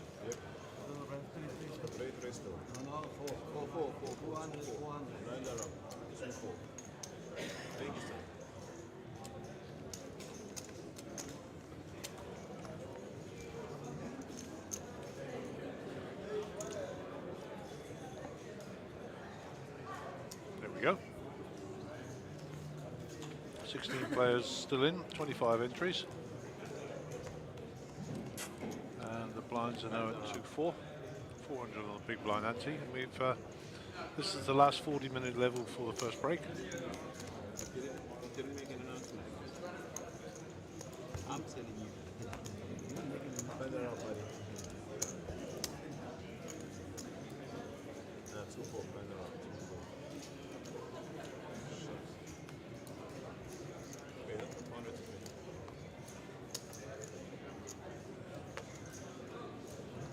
Action on Faisal under the gun.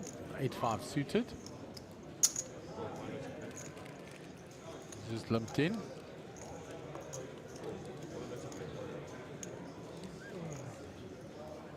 Folded round. Harold checks the big blind with a queen 9.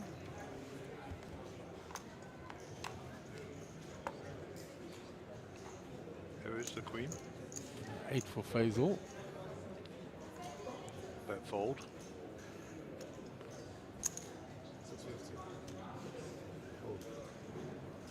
Quick and easy as that.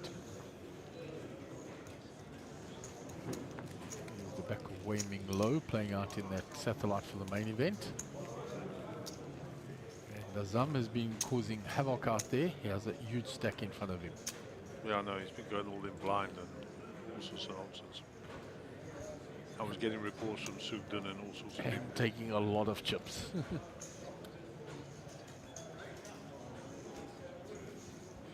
Took Doc out just as I got there.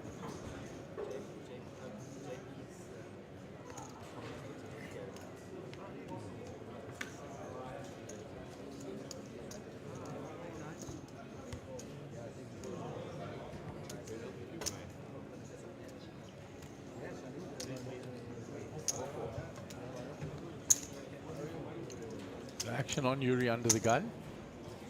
Just sorting out for his appetizer there.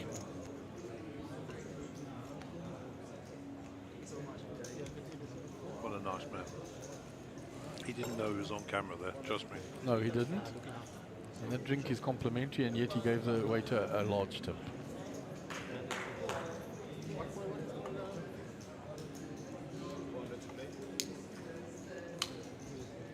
Yeah, battered fish.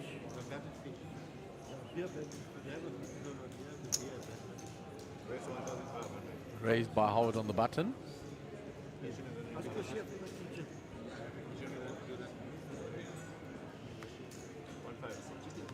Action on Harold in the small blind with Jack 10.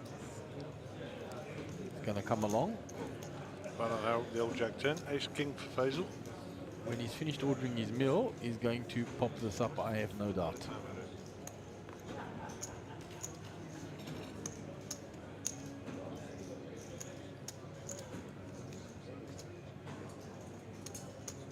Here comes the 3-bet.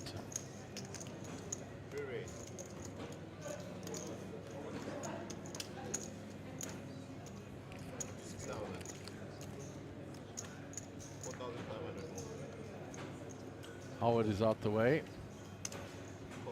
Harold's a quick caller.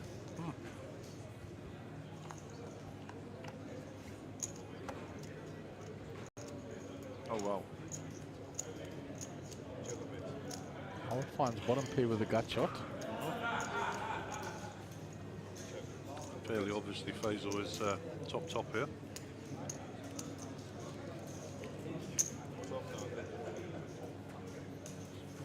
Harold gives it up quite quickly to the big bet. Faisal shows the ace king.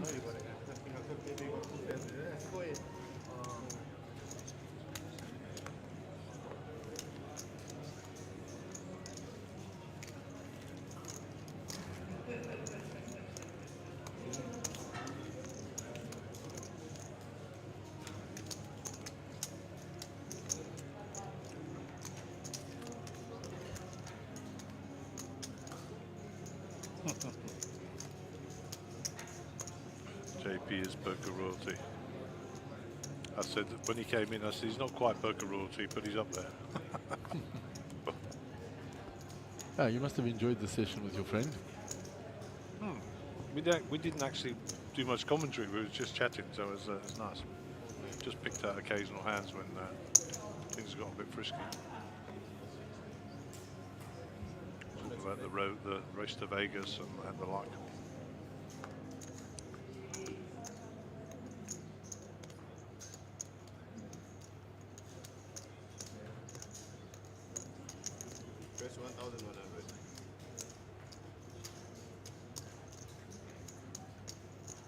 Raised here by Stephen, called by Howard with the suited connectors.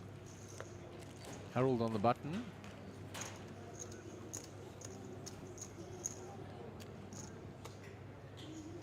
He will be keen to get a piece of Stephen after that last end. We know Mr. Brooks.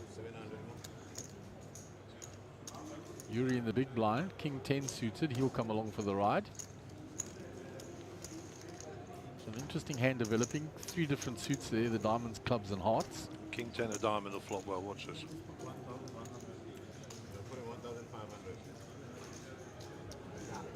I can't believe the size of the bet.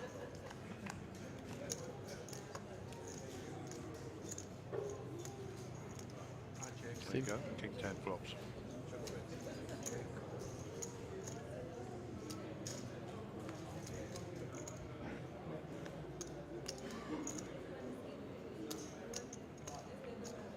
Stephen must have a big suitcase, eh? He's always wearing something different. Yeah. Checks. Howard checks. Action on Harold. He checks. Oh, here we go. Steve will take the lead here. Not going to bet it. Checks for deception. I think he might be checking because he's worried about his kicker, mate. Oh, but he's All of these boys have got aces in the range. He's got aces and 5s with the king kicker in essence. You showed it and take it down.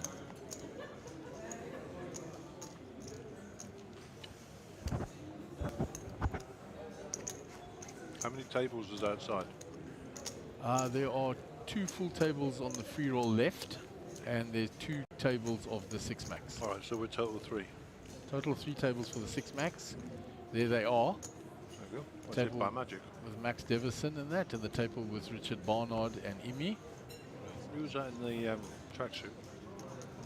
Lum is there, Alvin Brooks is there. I'm trying to see exactly who you were looking at for the He tracks? had a green lace around the tracksuit. There was a grey tracksuit. I think that was Alvin. Alvin had the green around, like a limey green. Grey tracksuit with a lime green. Oh, I spoke to Alvin earlier. I didn't realise he was wearing that. I think it's just when he pulls the hoodie up, Gaz. Maybe so.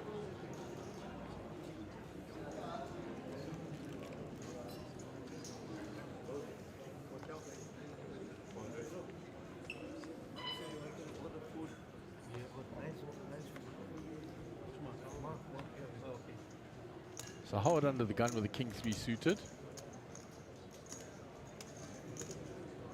We'll fold that round to Harold. The cutoff. Folded. Faisal 9-10 on the button. Nice cards. Raised.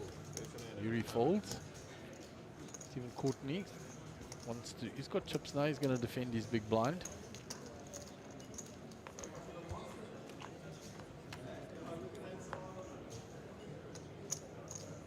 No help there for Stephen. Checks. Faisal checks back. Still no help for Stephen. Checks. I would have liked to have seen a bet there. Yeah. Stephen checks the last time. Faisal checks. And he's going to take it with a 10 high. He is. Stephen will be thinking, I should have bet there. I could have got rid of him.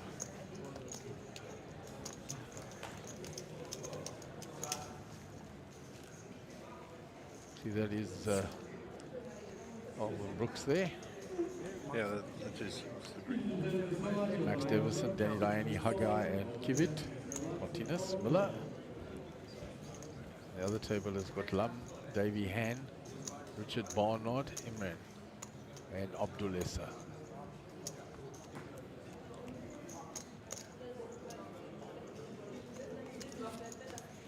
Abdul was telling me about some jeans. I was talking to his brother last time I see him this year in Joburg, because he works up and lives up there now. He's no longer in Peter Marisburg. And one about these jeans they get in Turkey called Mavi. So I still remember to write that down. Well, back to the action. Harold Brooks under the gun.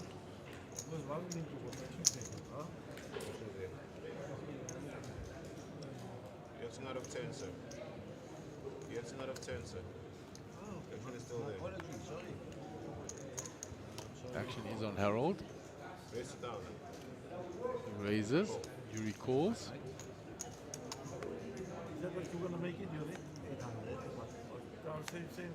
Stephen Courtney with pocket aces. 600. Very nice. Re-raises. 26 total, 160. Harold calls. Yuri calls. Yep, it is. Harold card sitting in front of his box there.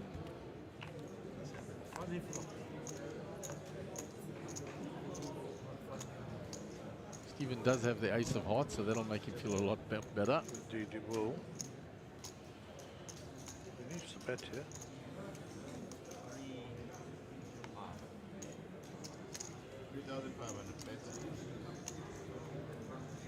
Gets rid of Harold. Run to Yuri. Not much for him there. Space is one of them for heart. Oh, nice. You can concede and the cards are beautiful. Faisal gone for a refuel. Looks good, whatever he's eating. Good from the hotel menu.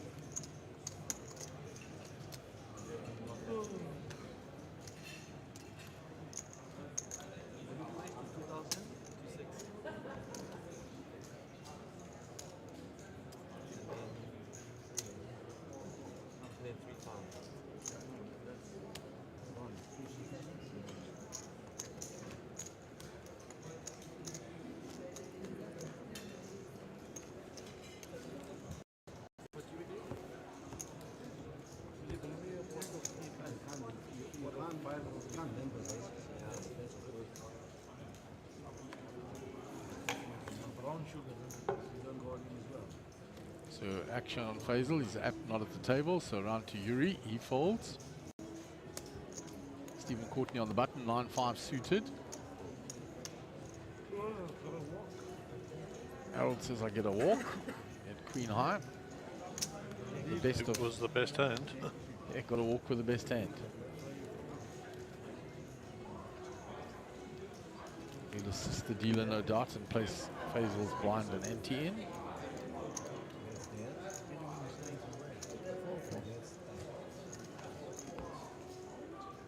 Action on that outer table.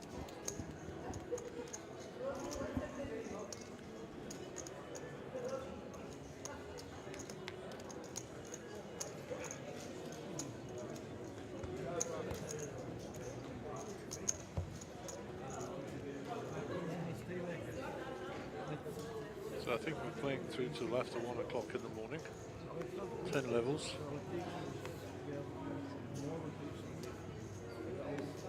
Each level is 14 minutes. So Yuri raising with the king queen. Stephen was pocket tens. Picked up a fair amount of hands here, Gary. Yeah, he's been fairly blessed with the hands he's been picking up. 3 bets.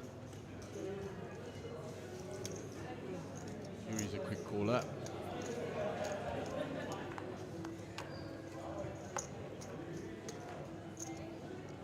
Good flop for tens.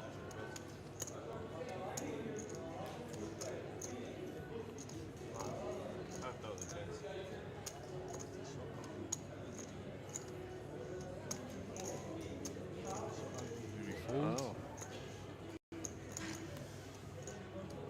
I know, we got that the wrong way around.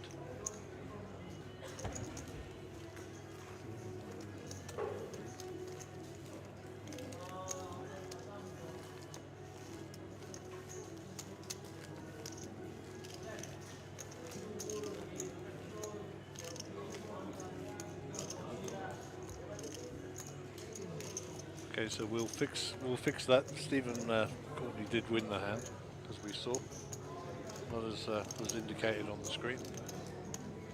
He's taking some chips.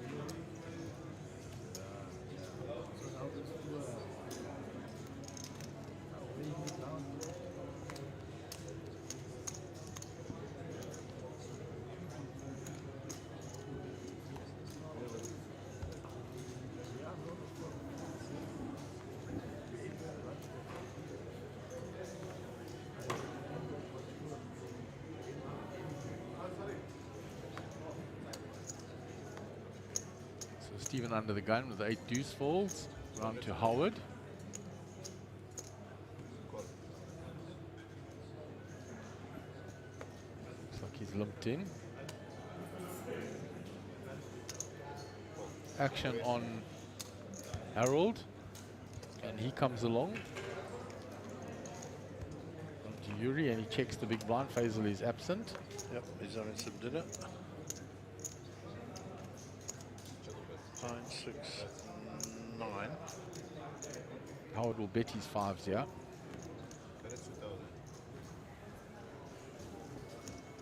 He bets, and that should be the end of the hand. Howard will break in the chips.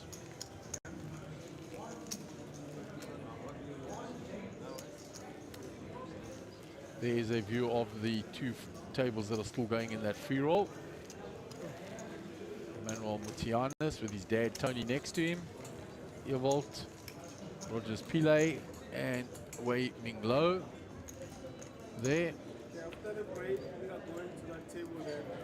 Andre Rieders, Henny Oppo in the background, handing round to the 6 max tables. Turn it, sir. Yes. Good man, rather, sorry. 100, big man.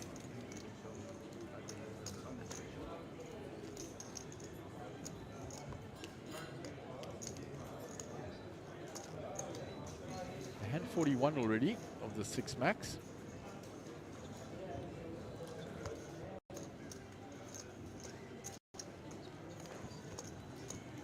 Faisal rejoins in time.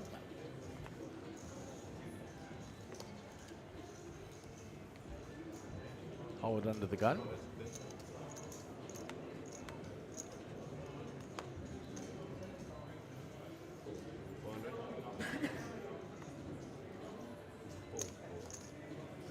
Quick falls round to Yuri in the small blind. Queen 5 suited. He completes. Stephen with ace king. His run of good cards continues. He raises it. Yuri makes the call. There's a feisty old flop. Stephen flops top 2, Yuri flops the flush draw. On check, check. Oh, there's a full house now for Stephen. He checked the first time. He checks again with the boat. He's hoping something gets there. And there's the action card. The flush arrives there for Yuri now. And he bets it. Stephen gives him the, really? Look. And now he's going to raise. Which gives it away. All in call.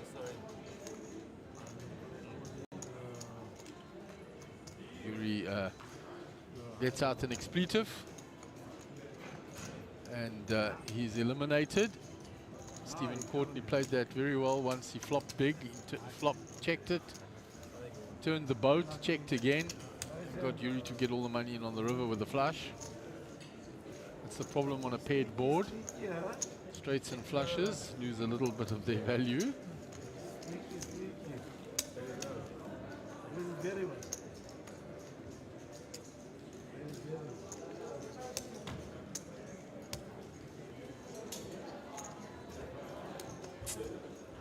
Let's see if Yuri heads to the cashier's desk to re-enter.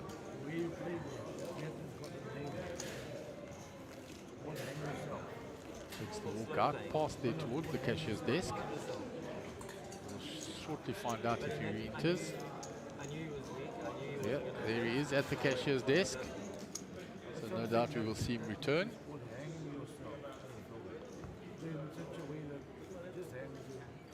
By the turn, I was so strong. I was too strong by the turn. You can see him there in the background at that cashier's desk. There is Gary. We'll have a little chat with him on the way past, maybe. No.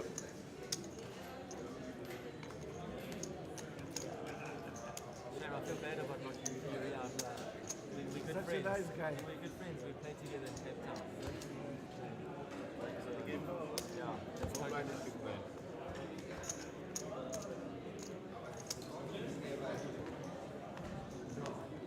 I wasn't too happy myself.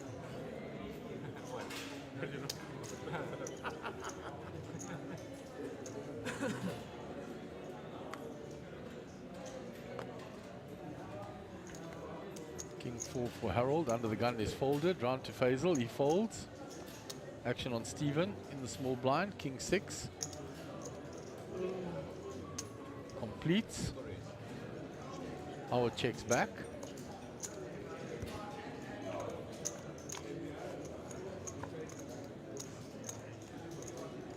Queen 9-4. King half. Stephen still ahead. Option on him.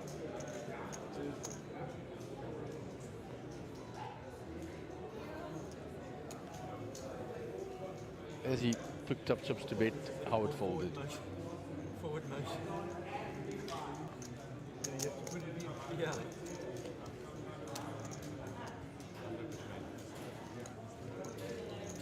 There is a picture of that outer table.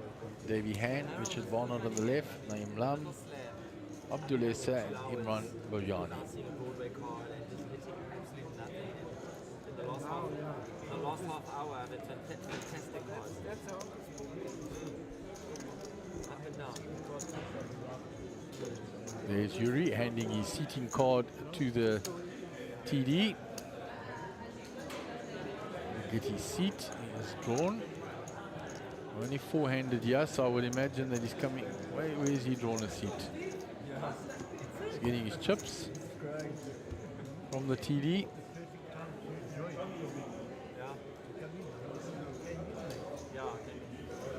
So we move on to the next hand. 4 out of 15. Faisal's under the gun. It's folded. Round to Stephen Courtney. On the button, 7-6 suited. And Yuri is rejoining in the same seat. He says to Stephen, I'm going to sort you out. In a little more colloquial language.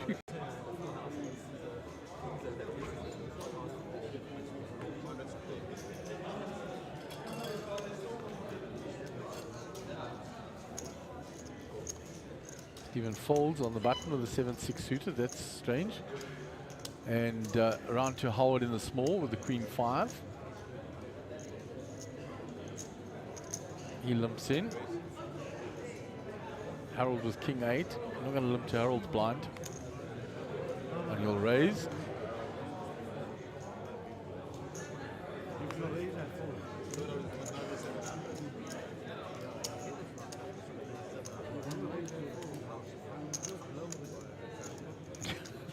Little interplay between the players.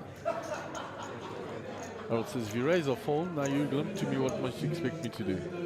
Howard makes the call. A very speculative Queen 5 offsuit and finds the Queen. Harold has hit the 8. Howard checks now. He knows Harold will bet.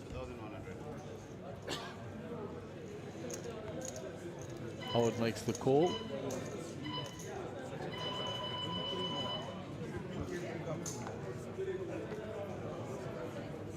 Ten doesn't change anything for Harold. Howard checks again. Harold bets. Howard makes the call.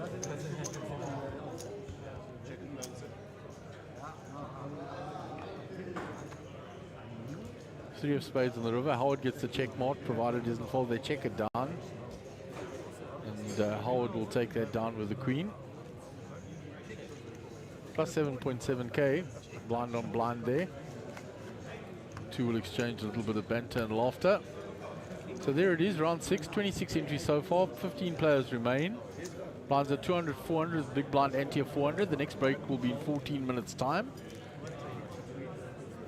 At which point we will probably switch out the feature table.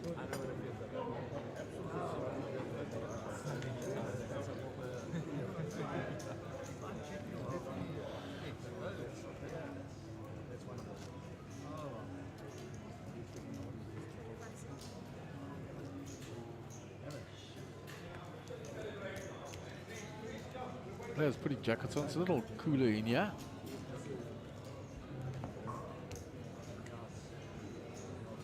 The air conditioning. Here's Gary around the outer tables.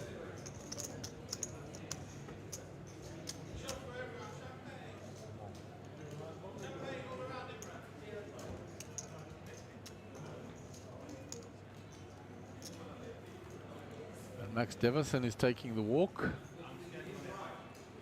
See if he re-enters.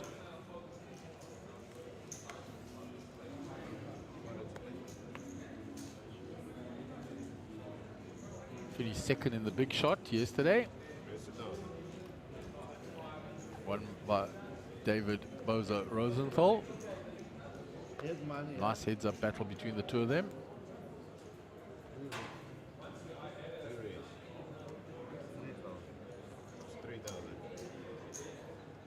Harold 3 bets after it's raised by Stephen Courtney. Stephen in position makes the call.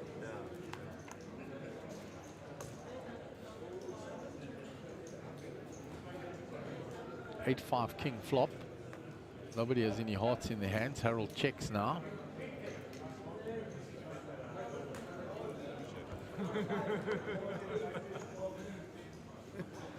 Six, no help for anyone except for Harold picking up a gut shot. So it's checked to Stephen twice. He wants to have a little stab at it now. Harold has the gut shot. He's not going anywhere. Makes the call. 4 outs available to Stephen, top of the screen.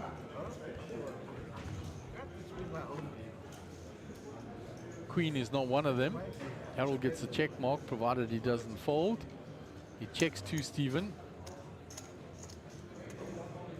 Stephen sitting with Jack high. He knows the only way he can win it is to bet. Can he bet Harold off it? That's what he's debating. He's asking Harold, what have you got left? He sees how little Harold is behind. He's not going to bluff him off it.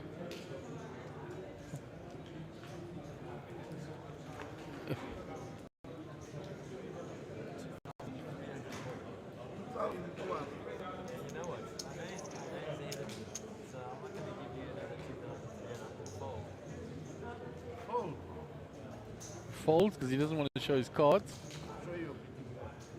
Harold's ace high was good anyway.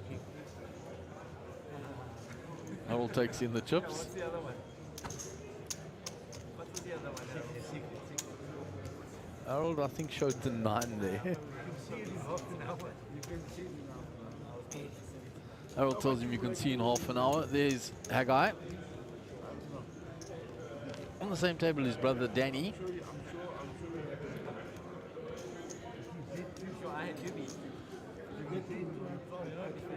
Gary and Bradley having a little chat there.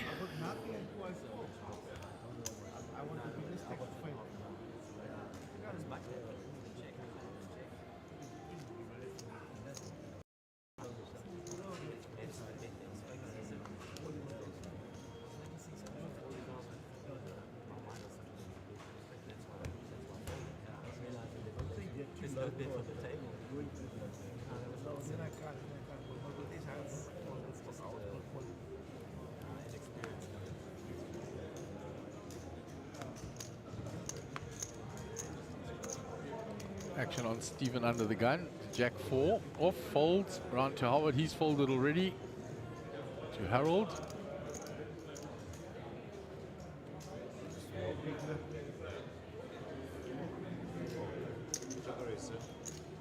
Limps in. Yuri checks back. So Harold and Yuri in the hand. Gut shot for Yuri. Checks to Harold. Harold checks. Maybe I'm double bluffing. What's your problem? He had no excuse. Huh? He had no excuse. King for Maybe I'm Yuri. double bluffing. No, he had no excuse. Puts in a bet and Harold folds. Maybe I'm double bluffing. Move on to the next hand. Little shimmy shuffle. There's our leaderboard. That's the hand against you, Stephen. I started off there with 8,000. I felt like we need falling brief. Nines. Ace. Well, then you were ahead of me. I had No, but I felt like putting it in all in brief. But then you only put in 1,000. I was afraid that you would fold for that 1,000. that's a fair assumption. And I didn't want only 1,000. Yeah. You needed more, so I needed Yeah, and I just put my jersey on in between hands there. That's the little bit of dead air. I mean you want the hand Getting a little bit nippy in here. The aircon. So, action round to Harold after Howard folded. Faisal still not at the table. So Yuri completes from the small blind. Stephen checks. So both have clubs here. Yuri finds the 7. And he will bet. Nothing there for Stephen. He gets out the way. And Yuri has already told him he's coming there to sort him out. Stephen Courtney going along very nicely. 232 bigs, 92.9. Faisal, 194 bigs in the 70K. View across the other two Six-Max tables with Gary talking to the players at the table with Imran. And Mr. Abdul Essa. And that's the way, that's not the way you play cards anyway.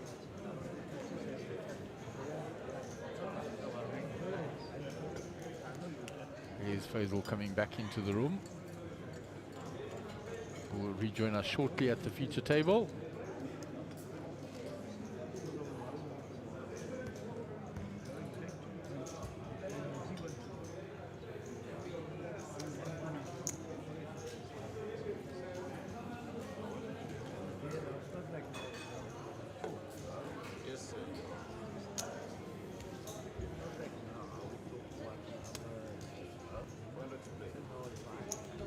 Action on Harold under the gun. Jack 10 off suit.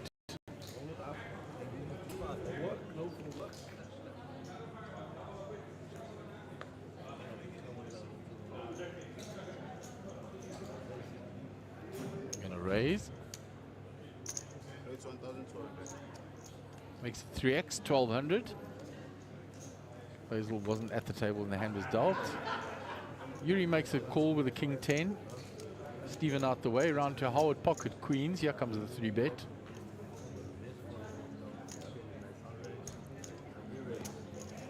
Puts the raise in.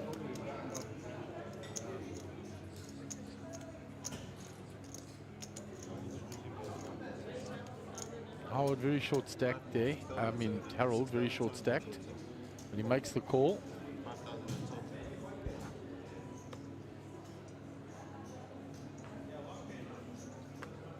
Round to Yuri, gets out the way with the king 10. Facing the original raiser and the 3-better.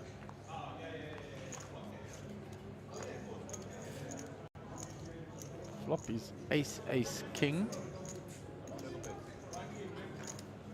Harold will need running cards.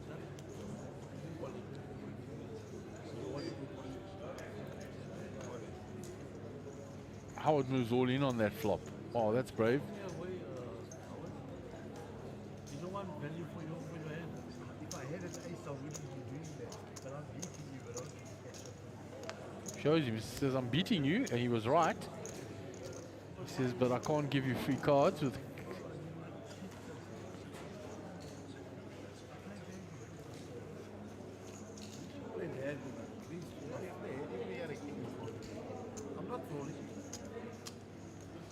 There's a view up from the floor across to our feature table with the LED screen, Sunbet logo busy spinning there. There it is. A view back from the screen, the opposite direction to the outer tables. Faisal has rejoined the table. Jacket on, as I said, this aircon makes it a bit cool in here.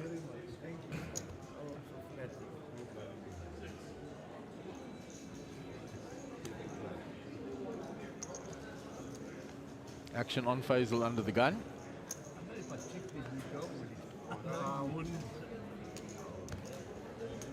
He folds round to Yuri. Stephen Courtney gets out the way. Howard in the small blind with the ace-8.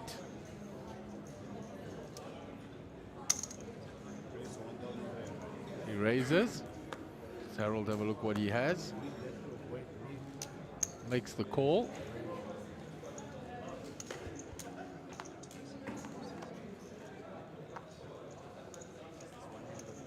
That flop misses Howard.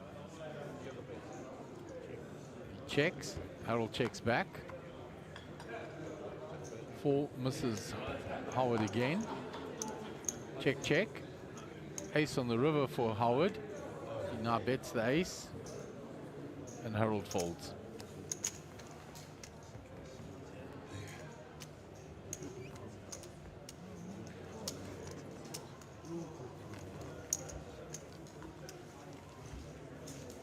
Shimmy shuffle again. As I said, every so many hands.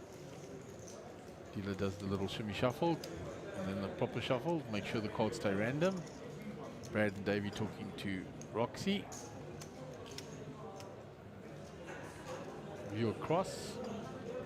The players in that free roll satellite for the main are on a break, as you can see the red on their screen there. They have a 20-minute break. This is probably the end of re-entry.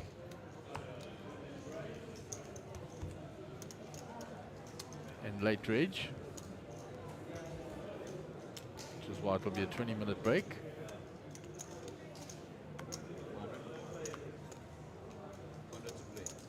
Yuri folds, round to Stephen Courtney. The cutoff, folds. Howard on the button folds. Harold Jack 9 suited, nice looking hand for him. Very short stack, he's going to put it all in. Faisal will have a look what he's holding, and he gets out of the way quick smart. So he had absolute junk, because it wasn't a big all-in.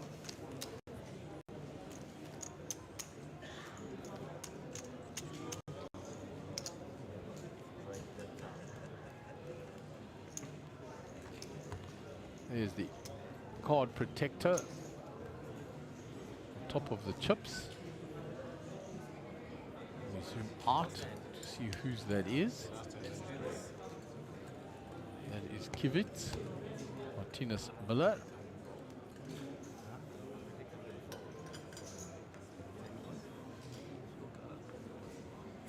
The card protector, he's got them on top of his chips, so lucky charm more than card protector.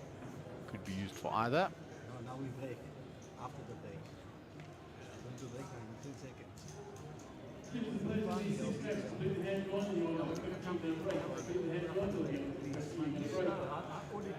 So this is the last hand, and these players will be going on a break. Oh, wow, okay.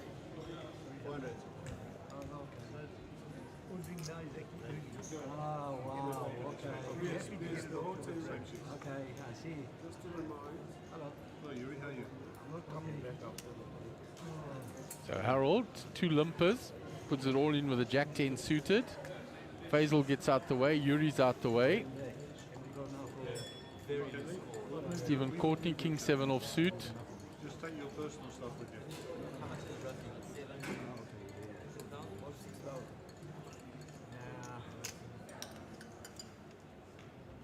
It'd be terrible to double And he folds round to Howard. He gets rid of the 7-5. So Harold will take down that hand, and we will change out the feature table in the break. So rejoin us in 15 minutes, and we will continue with the 6 max.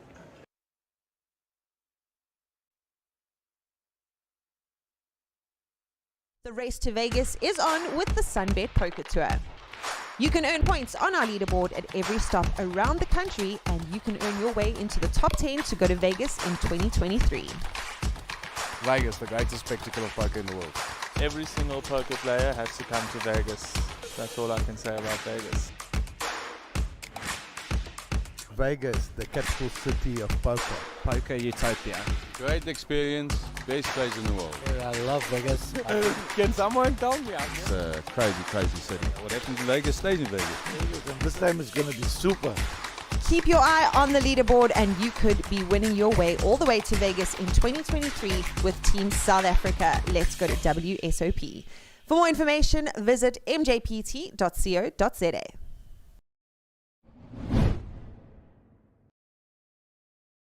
The race to Vegas is on with the Sunbet Poker Tour. You can earn points on our leaderboard at every stop around the country, and you can earn your way into the top 10 to go to Vegas in 2023. Look at the sheer volume of beer on that rail there. Yes, I mean, of great concern. Once he's in there, the man's got moves. I believe it. I'm ready. Wait, and yes, yes indeed. There it is. Yes, back it up. There it is. Keep your eye on the leaderboard, and you could be winning your way all the way to Vegas in 2023 with Team South Africa. Let's go to WSOP. For more information, visit mjpt.co.za. The race to Vegas is on with the Sunbet Poker Tour. You can earn points on our leaderboard at every stop around the country, and you can earn your way into the top 10 to go to Vegas in 2023. Vegas, the greatest spectacle of poker in the world. Every single poker player has to come to Vegas. That's all I can say about Vegas. Vegas, the capital city of poker. Poker utopia. Great experience, best place in the world. I love Vegas. Can someone tell me? It's a crazy, crazy city. What happens in Vegas stays in Vegas. And this time is going to be super. Keep your eye on the leaderboard, and you could be winning your way all the way to Vegas in 2023 with Team South Africa. Let's go to WSOP. For more information, visit mjpt.co.za.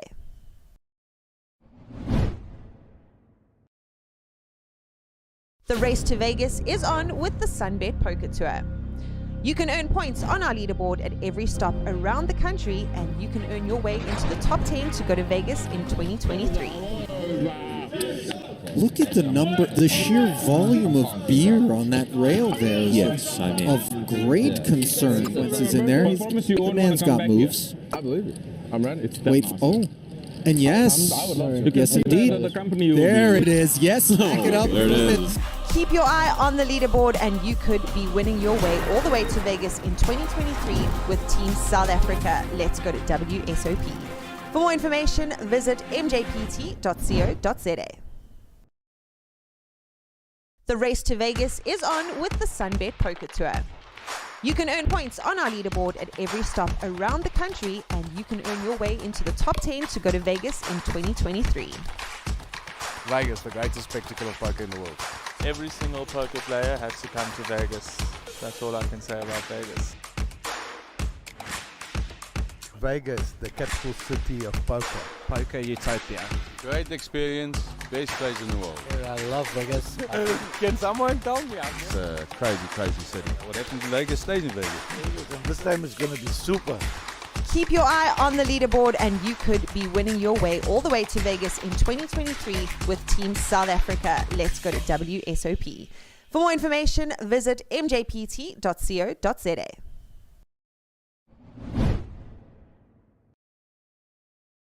The race to Vegas is on with the Sunbet Poker Tour. You can earn points on our leaderboard at every stop around the country, and you can earn your way into the top 10 to go to Vegas in 2023.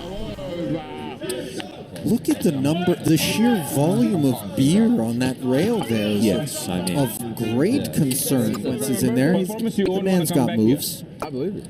I'm ready. It's Wait, oh. And yes, yes indeed. There it is. Yes, back it up. There it is. Keep your eye on the leaderboard and you could be winning your way all the way to Vegas in 2023 with Team South Africa. Let's go to WSOP. For more information, visit mjpt.co.za. The race to Vegas is on with the Sunbet Poker Tour. You can earn points on our leaderboard at every stop around the country, and you can earn your way into the top 10 to go to Vegas in 2023. Vegas, the greatest spectacle of poker in the world. Every single poker player has to come to Vegas. That's all I can say about Vegas. Vegas, the capital city of poker. Poker utopia. Great experience, best place in the world. Yeah, I love Vegas. Can someone tell me? It's a crazy, crazy city. What happens in Vegas stays in Vegas. And this time it's going to be super. Keep your eye on the leaderboard and you could be winning your way all the way to Vegas in 2023 with Team South Africa. Let's go to WSOP. For more information, visit mjpt.co.za.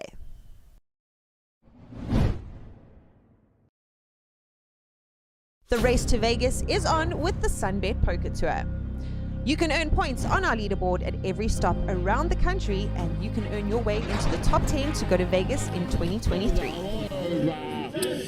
Look at the sheer volume of beer on that rail there. Yes, I mean. Of great concern. Once he's in there, the man's got moves. I believe it. I'm ready. It's Wait, oh. And yes, yes indeed. There it is. Yes, back it up. There it is. Keep your eye on the leaderboard and you could be winning your way all the way to Vegas in 2023 with Team South Africa. Let's go to WSOP. For more information, visit mjpt.co.za. The race to Vegas is on with the Sunbet Poker Tour. You can earn points on our leaderboard at every stop around the country, and you can earn your way into the top 10 to go to Vegas in 2023. Vegas, the greatest spectacle of poker in the world. Every single poker player has to come to Vegas. That's all I can say about Vegas. Vegas, the capital city of poker. Poker utopia. Great experience, best place in the world. Yeah, I love Vegas.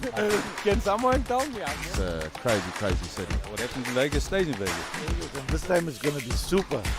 Keep your eye on the leaderboard and you could be winning your way all the way to Vegas in 2023 with Team South Africa. Let's go to WSOP. For more information, visit mjpt.co.za.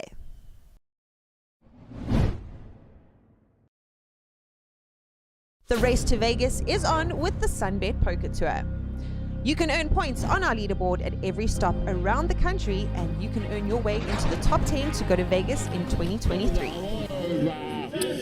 Look at the sheer volume of beer on that rail there. Yes, I mean. Of great concern. Once he's in there, the man's got moves. I believe it. I'm ready. It's Wait, oh. And yes, yes indeed. There it is. Yes, back it up. There it is. Keep your eye on the leaderboard and you could be winning your way all the way to Vegas in 2023 with Team South Africa. Let's go to WSOP. For more information, visit mjpt.co.za. The race to Vegas is on with the Sunbet Poker Tour. You can earn points on our leaderboard at every stop around the country, and you can earn your way into the top 10 to go to Vegas in 2023. Vegas, the greatest spectacle of poker in the world. Every single poker player has to come to Vegas. That's all I can say about Vegas. Vegas, the capital city of poker. Poker utopia. Great experience, best place in the world. I love Vegas.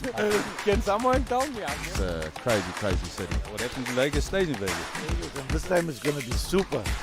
Keep your eye on the leaderboard and you could be winning your way all the way to Vegas in 2023 with Team South Africa. Let's go to WSOP. For more information, visit mjpt.co.za.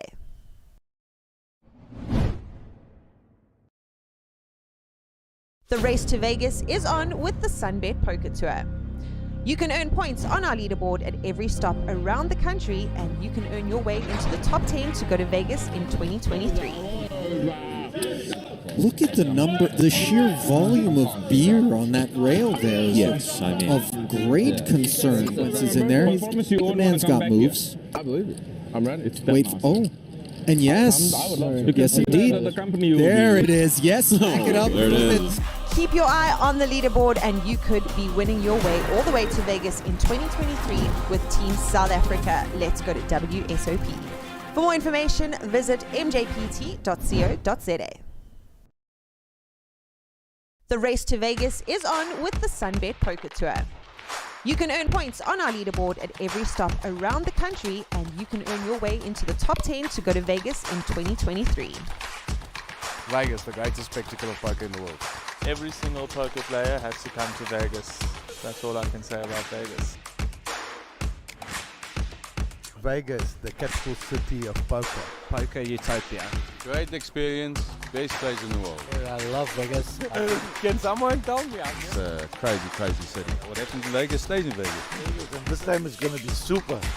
Keep your eye on the leaderboard and you could be winning your way all the way to Vegas in 2023 with Team South Africa. Let's go to WSOP. For more information, visit mjpt.co.za.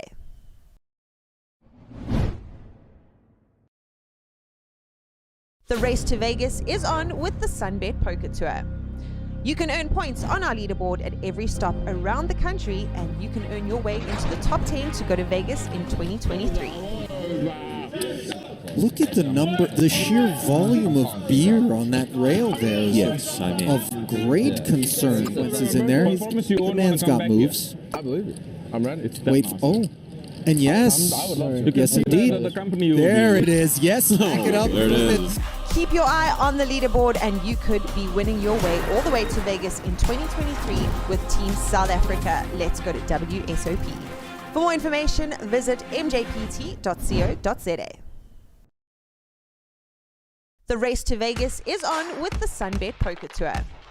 You can earn points on our leaderboard at every stop around the country, and you can earn your way into the top 10 to go to Vegas in 2023. Vegas, the greatest spectacle of poker in the world. Every single poker player has to come to Vegas. That's all I can say about Vegas. Vegas, the capital city of poker. Poker utopia. Great experience, best place in the world. I love Vegas. Can someone tell me? It's a crazy, crazy city. What happens in Vegas stays in Vegas. And this time it's going to be super. Keep your eye on the leaderboard and you could be winning your way all the way to Vegas in 2023 with Team South Africa. Let's go to WSOP. For more information, visit mjpt.co.za.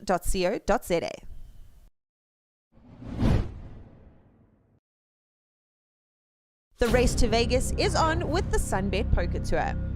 You can earn points on our leaderboard at every stop around the country, and you can earn your way into the top 10 to go to Vegas in 2023.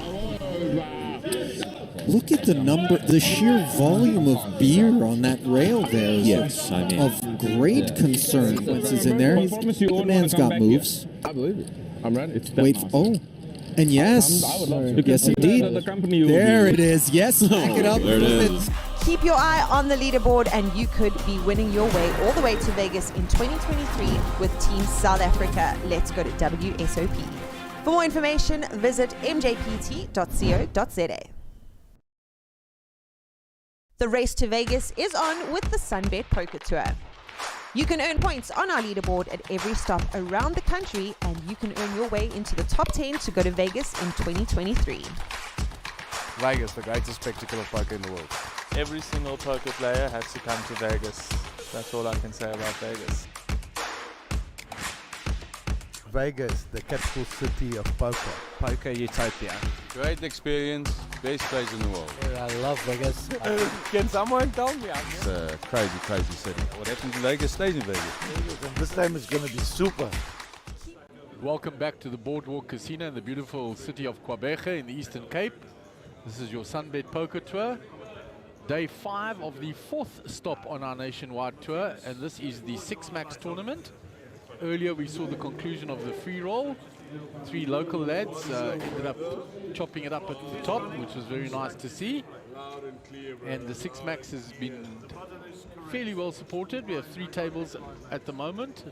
Number of players that have exited already. So in seat 3, Danny Diani, 42,500. Seat 4, Martinez Miller, Kivit with the button, 55,750. Seat 6, Haggai Diani, 50,750.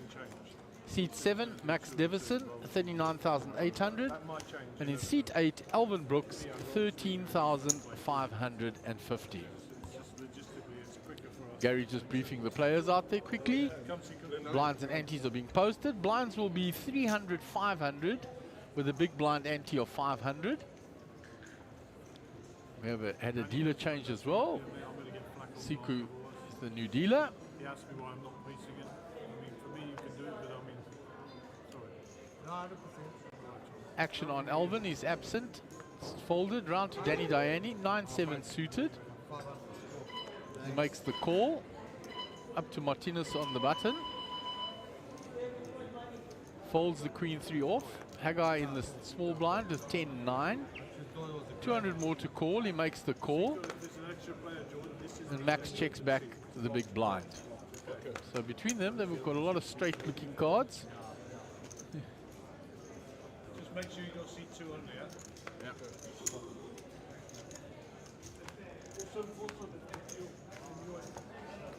So 8-7 Jack flop. 10-9 for Haggai has flopped the straight. He's going to bet straight into it to disguise it. Max gets rid of his middle pair. Now, Danny Diani will fold, and Haggai with his flopped straight says, I flopped it. I want you guys to come along. Takes down the hand. At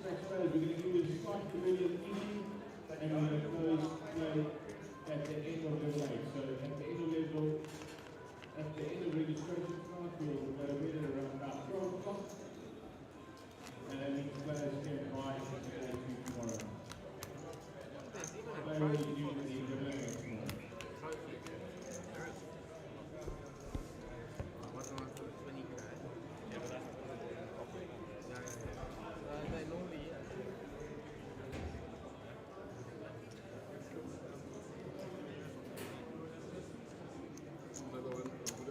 So we'll move on to the next hand. Danny, ace 3 under the gun. This is outside. 2000. Limps in. 2000 bed. Raised by Martinez with the ace 5 suited. Max Devison with a jack 10 suited.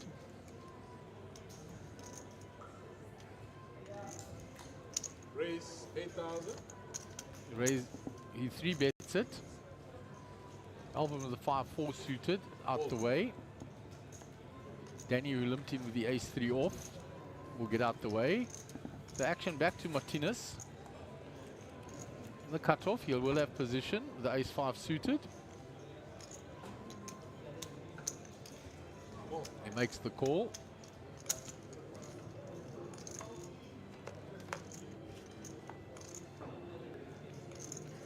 Max flops an up and down.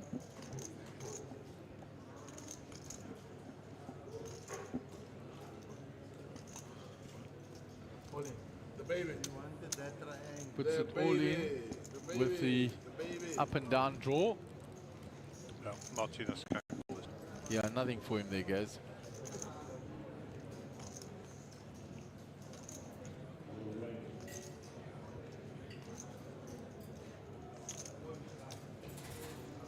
And he will fold it. Get that. So instead of playing 4 levels, we're going to play the last 2 levels now. Then we finish early, and then we come back. It's a small field, so we can come back tomorrow at 11, and then we can still allow more entries to enter just before we start tomorrow. So instead of playing all 10 levels, we play 8, and then we close, come back tomorrow, allow entries if we can, and then close it. So we're playing last 2 levels. So I don't know if you heard what Clay said there. We're not playing 4 levels tonight, it's now changed to 2 levels. And we'll play those additional 2 levels tomorrow morning, which will allow additional entries. And we get to go home early. Awesome. Oh, they took it. Jenny, it's your big man. I think it was for the previous player they sitting here.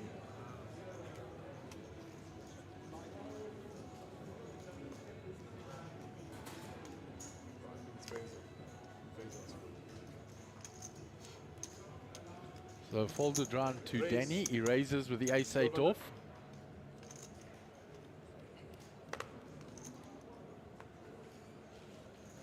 So Max folds on the button. Round to Alvin. Gets rid of that in the small blind. Big blind Danny Diani. Folds the queen 10 suited to his brother's raise.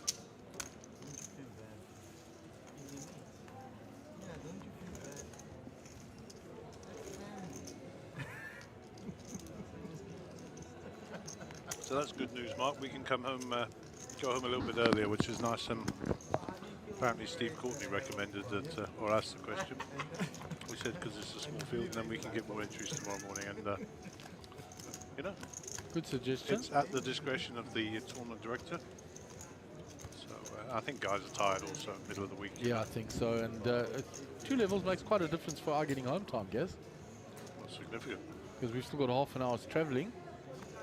So those 2 levels is an hour and, what, they're 40-minute levels, are they? That's an hour and 20 minutes difference. Well, it's 2 hours. Yeah, so makes a big difference for us. We've run out of the stream and all that stuff.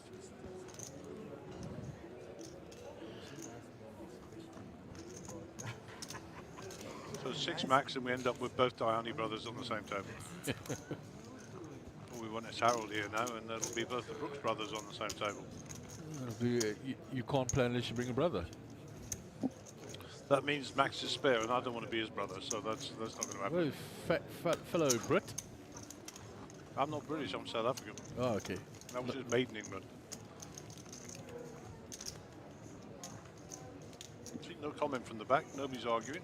No, I thought you had a British passport still. I do, it's just easier to travel. Yeah, there we go. So you're still a Brit. Well,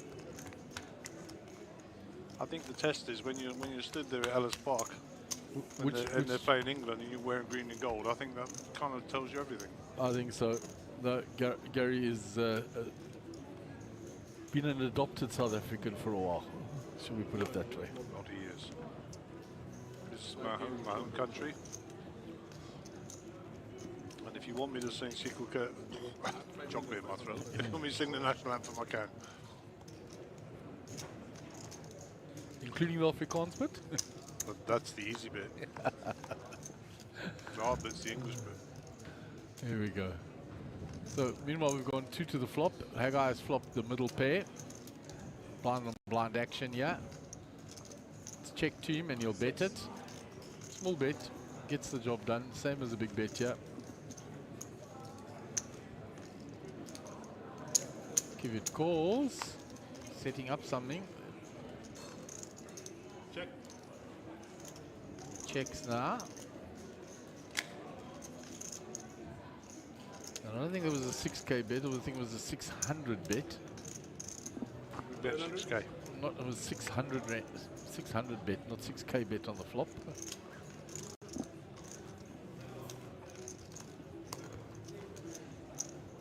Bradley will just fix that up quickly.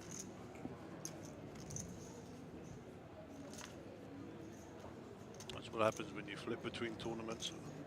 We're used to the big numbers in that free roll. Gee, the numbers got right up there when we were $1 million in the pot pre-flop. Crazy.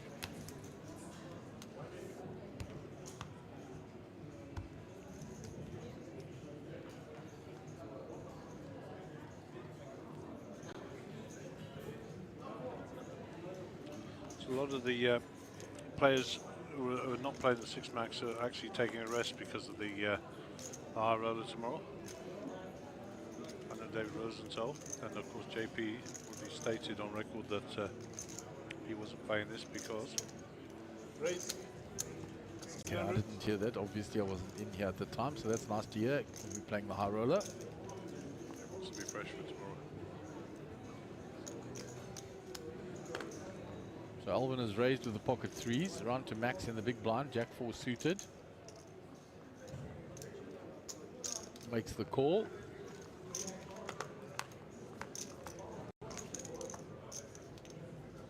So gut shot for Max.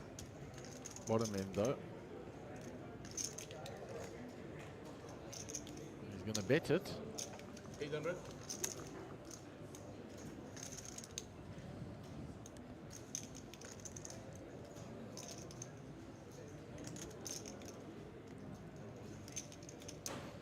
The baby. Strong play by Alvin. He puts in the baby. Says, if you don't clean into me here, I'll come back over the top. I raised under the gun. I'm strong. And he gets Max to fold. Here's a view of the outer table with Abdulesa, Imran Bayani, Richard Barnard, Naeem Lum, and Davey Hand. And of course, Philip the dealer. One pair of jacks, huh?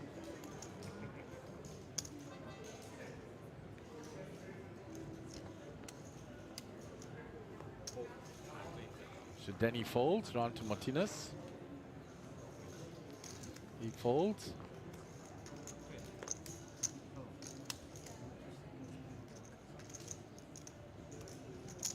Raise. Danny raises, 1200. Haggai raises the button. Not Danny, Haggai. So same suit here. Ace high though for Max. Makes the call. Alvin ace 10 suited. Can raise and call. He's relatively short stacked.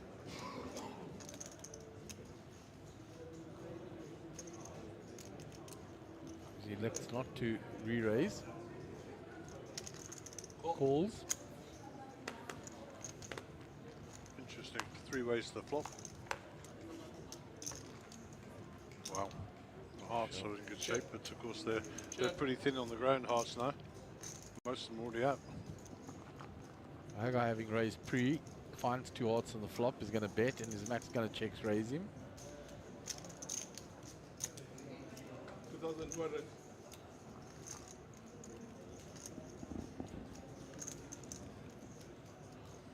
If a heart comes, this is a potential big cooler.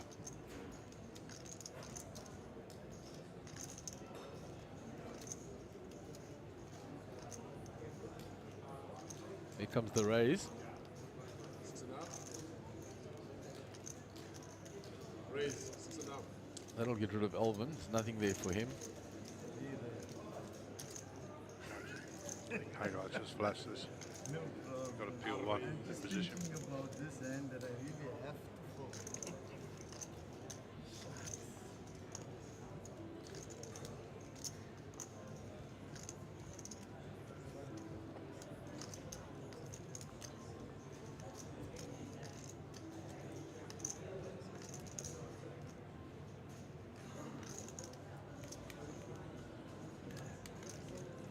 Hagar makes the call.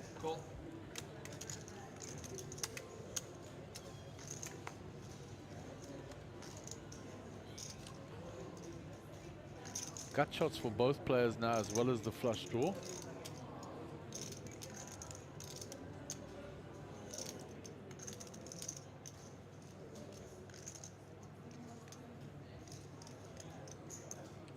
So Max is going to continue the story here. 8,500. 8,500.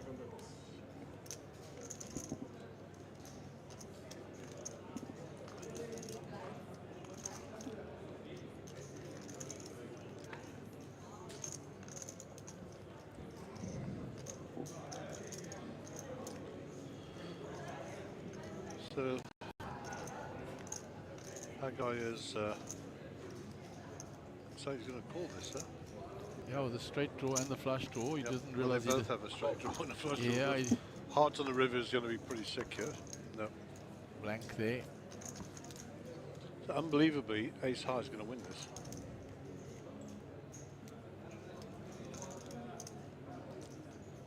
Max checks it. Checks now. He's opened the door for Hagar. Any bet Hagar puts in here, I think Max goes away, because Hagar raised 3. Well, he has nothing. Yeah. There's ace high. He doesn't. I mean, he has a very small bluff catcher.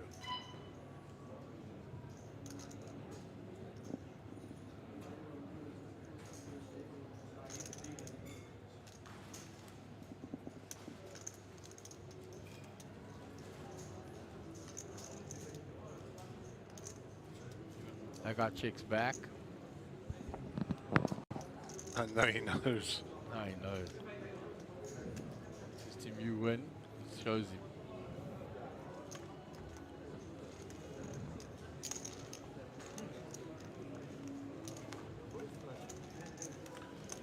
Okay, so 15 players remain in. Blinds are at 300, 500. 500 on the big blind ante. The average stack is 46,000. Let's say 23 minutes to go on the level.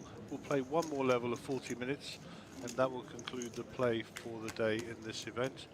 And the time that we're due back tomorrow is 11 o'clock. So just make a note in your diaries. So watch the end of this 6-match tournament, and then we'll take you into the high roller. Yeah, that buzzer you heard in the background, the warning beep, was for the satellite. Yeah, that's what I was checking. I thought it was a bit early for the end of the level. Okay, action back on Martinez.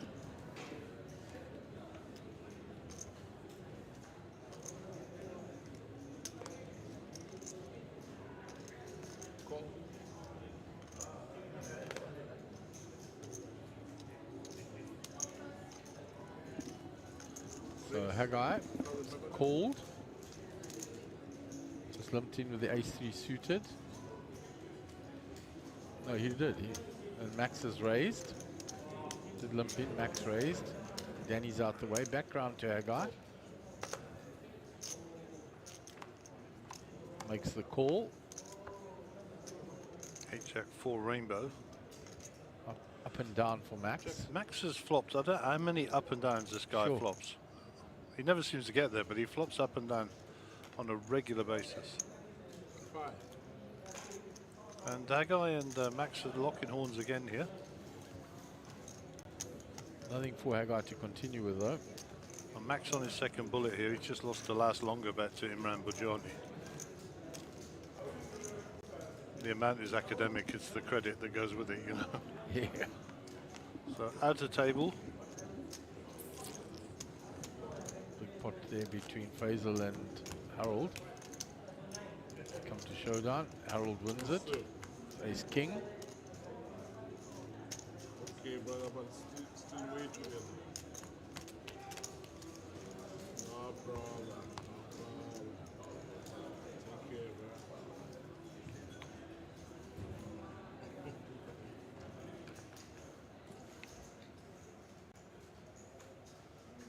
Hagar under the gun.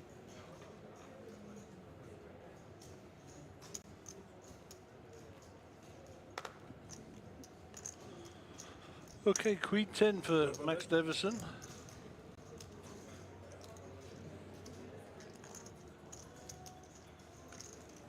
Nothing for Elvin there, ace rag. I didn't pick up Danny's cards here, so. Martinez for call.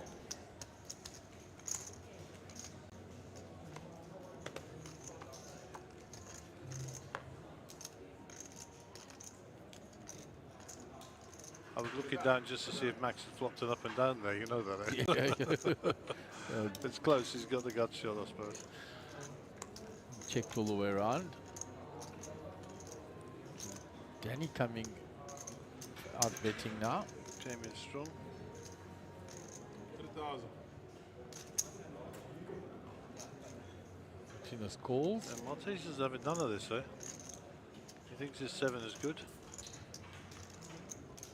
Maybe he puts him on like an ace-king hand or something. You're saying you didn't bet the 8, so now my 7 must be good. A river card. A brick.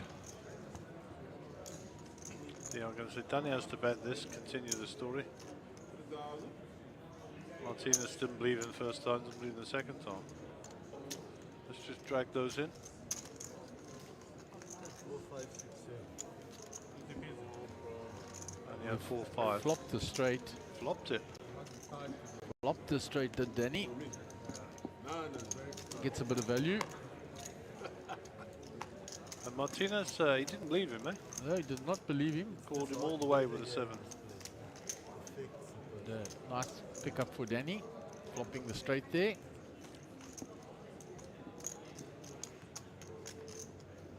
Nice hand. You didn't want to see that other.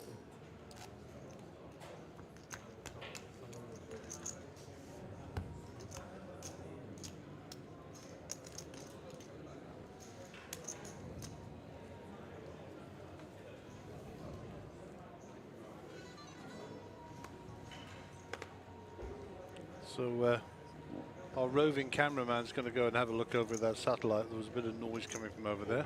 Yeah, they've been having some excitement, shall we say.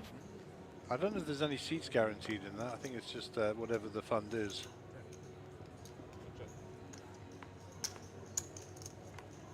I had the schedule, but as my phone is off, I can't check.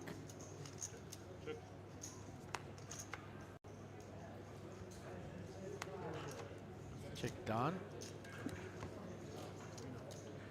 And ace high. Again.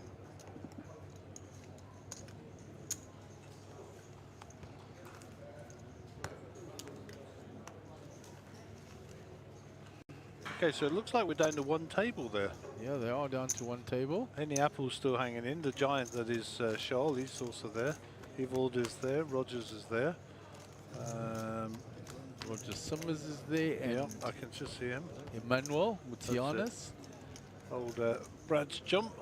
And Wei Ming Lo in the top left hand. Wei Ming Lo, I can see him now there, just the left hand side. As I say, I don't know if there's anything guaranteed on that satellite, but I don't know if we can get the timing screen, should tell us. Maybe. Know. We'll follow the action on the feature table also. 1,600.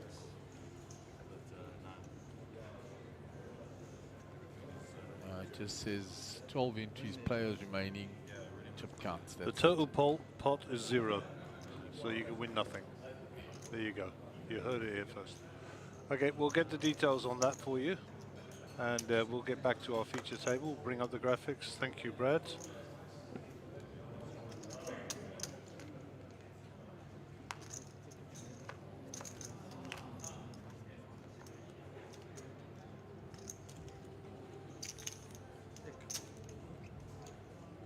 So the 6 for Alvin, the 10 for 6 is ahead. He bets it, and he gets Haggai to fold. But I'm sure you won't take it already.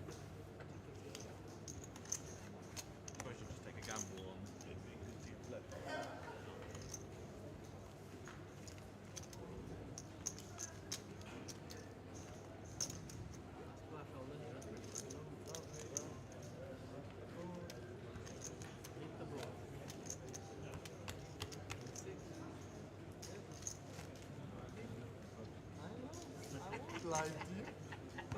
There's a big hand there. The ace high is going to counterfeit the tens. Yep. And Abdulessa will get a bit richer.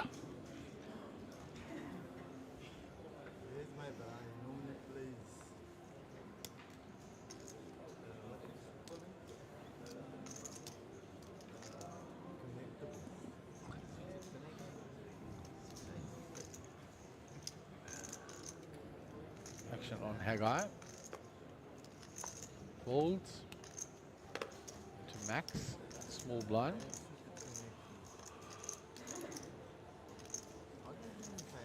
Completes.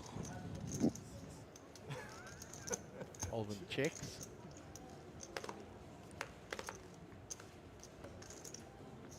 Six, 9, Jack, rainbow.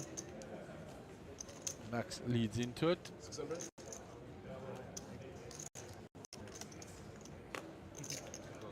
Max bluffing with the best hand.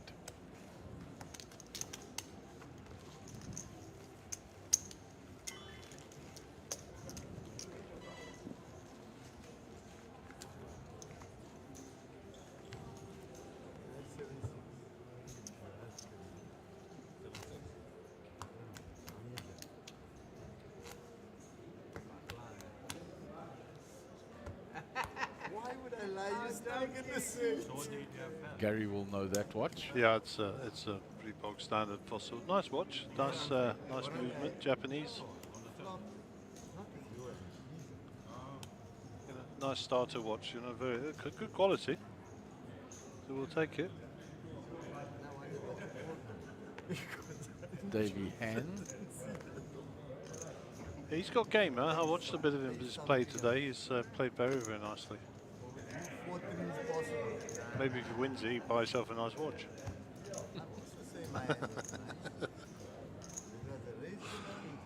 Nothing wrong, nothing wrong, nothing wrong, nothing wrong. So lumped in, round.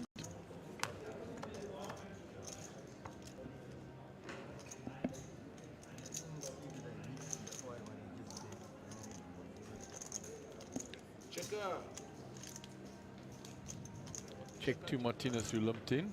Checks back.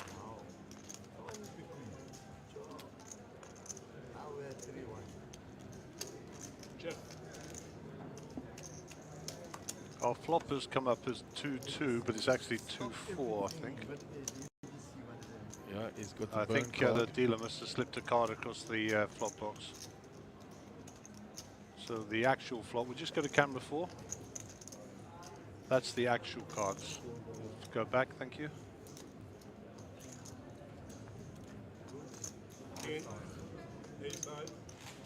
Ace-5, Danny wins.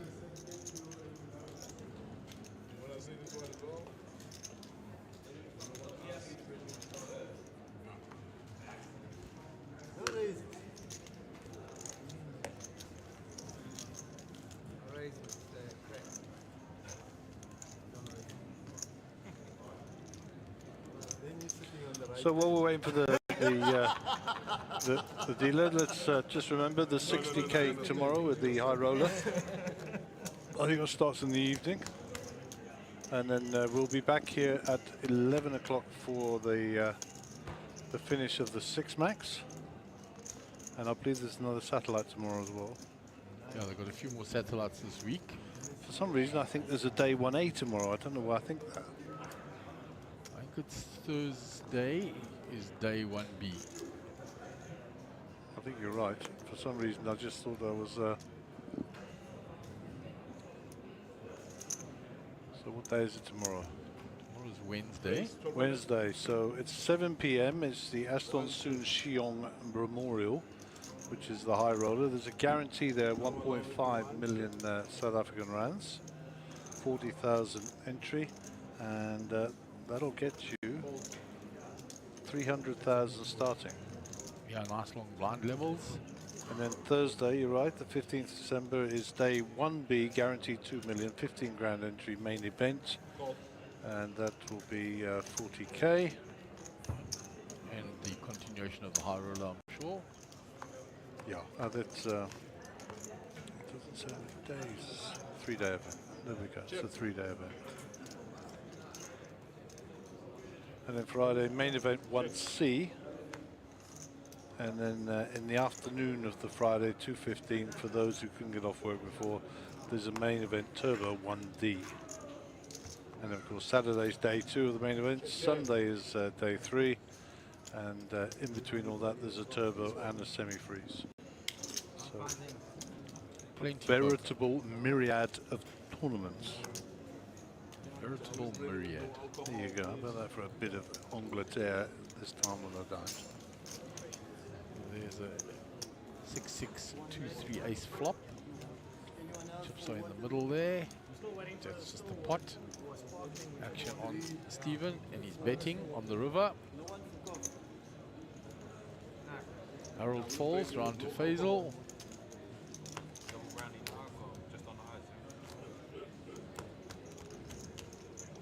Faisal gonna make the call. Faisal is a non-believer.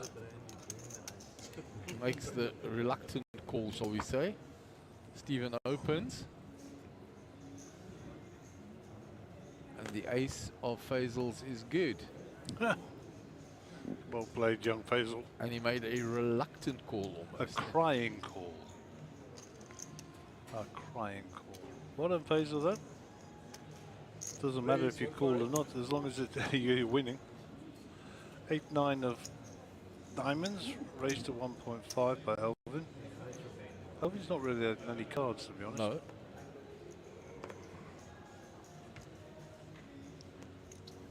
And Gugi comes along for the ride. As did Martinez. 3 ways to the flop. 10, 8, 2. Something for everybody. So there's a flush draw here for Martinez. There's a straight draw, well, backdoor straight draw. Top pair for Haggai. Top pair for Haggai. Second pair for Elvin. Yep. And now Martinez picks up a pair with his flush draw on the turn. And Haggai looks like he's going to be the aggressor. Bets his top pair. Snap call from Melvin Brooks.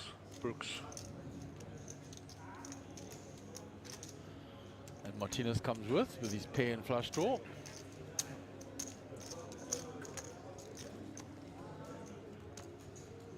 And there's another 8 for Elvin. Martinez missed.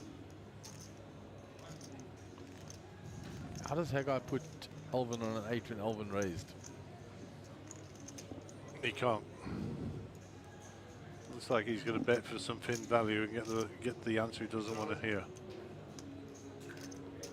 Bets 3K. Elvin got 10.1 behind. I think we know what's going to happen here. There we go. Baby, baby. Chico, Chico baby, is baby. his Good man. Yeah, he's always the baby he's in. No, this time baby, the baby. Love it. That guy knows he's been stung. He's just trying to work out how he was stung.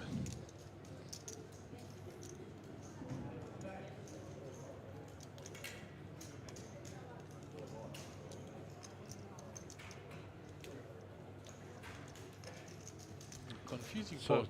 busted flush draw makes sense. Yeah, the confusing part for him is Elvin raised and then check the flop. You see the look. He's like really trying to work this out based on the action.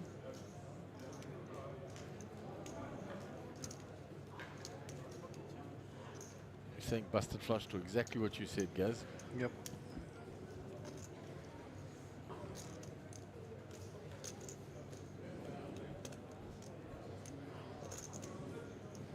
It's a busted flush draw, or he's got a dodgy 2-pair with the 10. And he puts him on an ace-10 starting, you know? Something like that. Then he's going to think, why didn't he bet the flop? So It's least likely that he's got that because obviously Haggai's got a 10 in his hand. I think there's a good case for Haggai calling this. I mean, we know he'll be bamboozled by the 8, but yeah.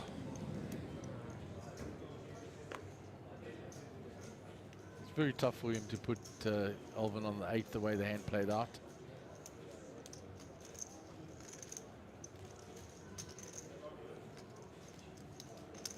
Alvin looks like he's staring straight down, not giving anything away. Look at that. Statue mode. Doesn't want to give Haggai anything.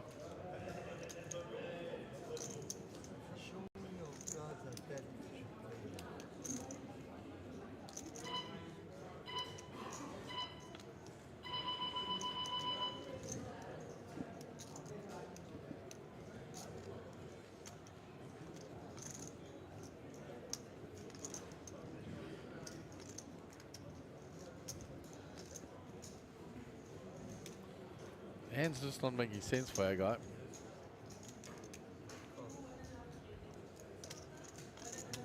He folds.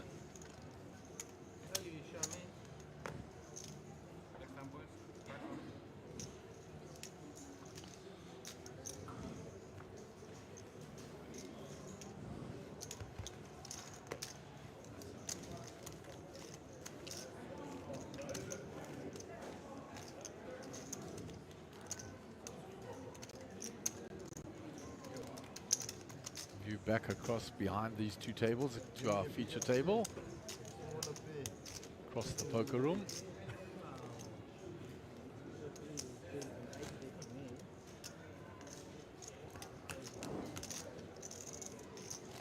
Okay, Elvin will be our under the gun player here. He's the player at the end of the table in the grey tracksuit top. He picked up quite a few chips in that hand.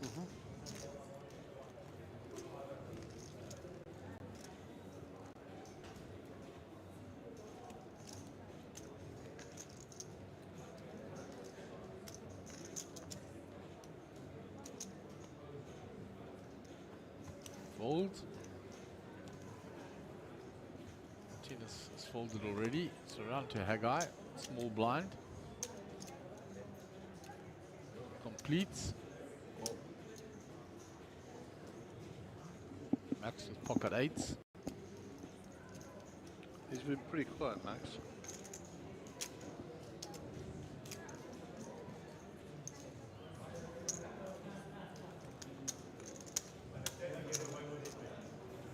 Makes the raise.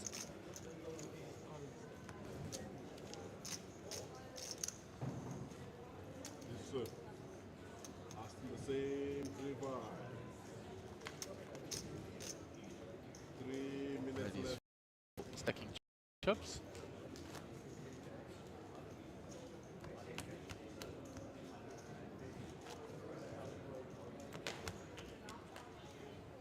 Stack has grown quite nicely.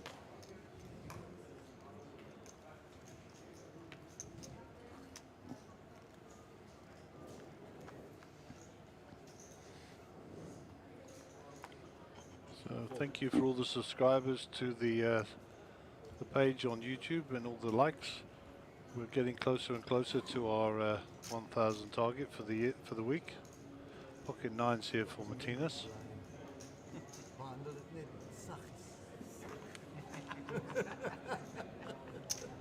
Raise, straight out.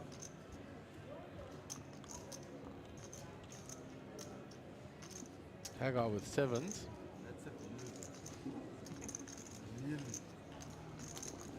Well, he's definitely coming along. Makes the call. Especially in position. Max folds ace 10 there based on the raise call.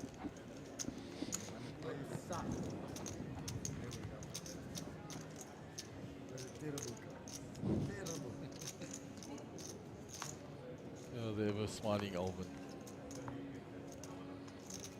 Max would have flopped trip aces. You'll know now it's very unlikely anybody else has an ace.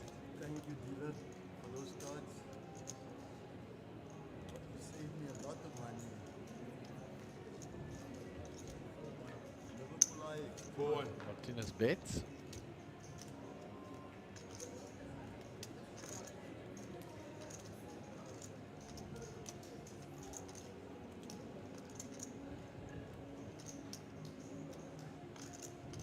See the look on Max's face, he knows.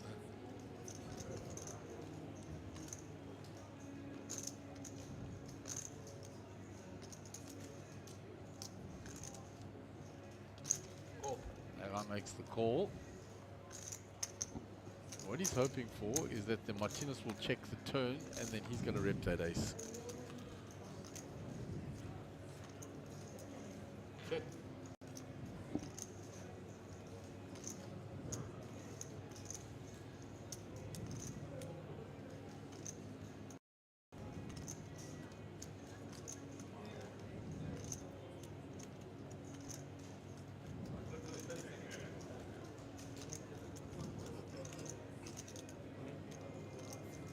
Baby, baby.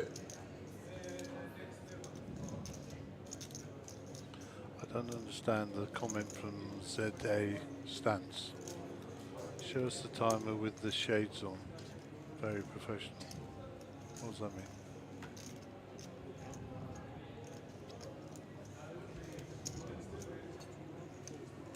Not quite sure what he means there. No idea what you're talking about, mate. Feel free to send us clarification.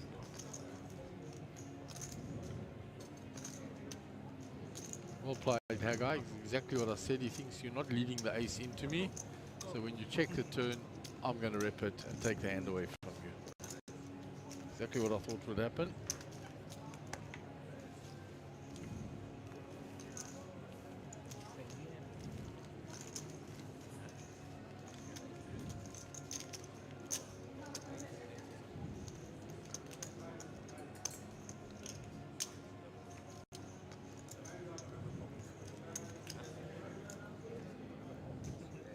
Rise up, 3-6.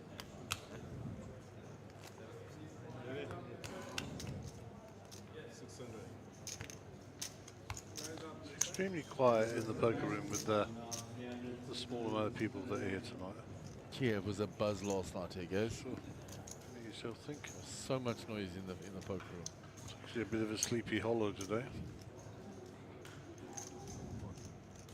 Pocket sixes for Martinez under the gun. Raise. Raised. Yeah, the plays are Abra. Yes. 2,600. Raise. Oh, 2. No. Max with Jack 9 suited on the button. I'm just saying what I said. How much is that? 2,200. Makes the call. 2-2 was the raise apparently.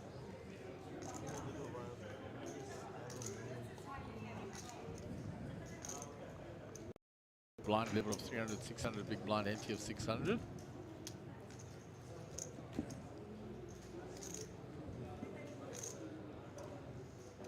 Alvin gets out the way. Danny has already folded.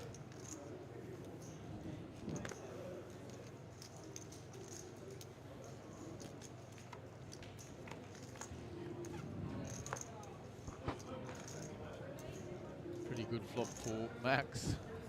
Check.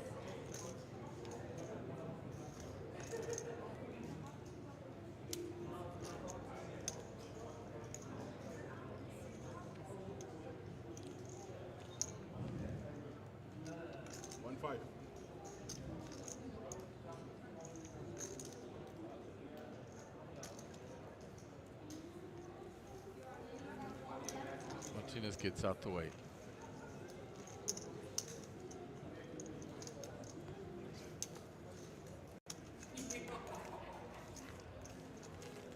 This is the VPIP. And Martinez is the more aggressive player at the table, which is surprising, actually. I thought it would have been Max Deverson. And Haggai second, and then Max. Danny, the most passive player on the table. Well, that makes sense. He hasn't played a lot of hands.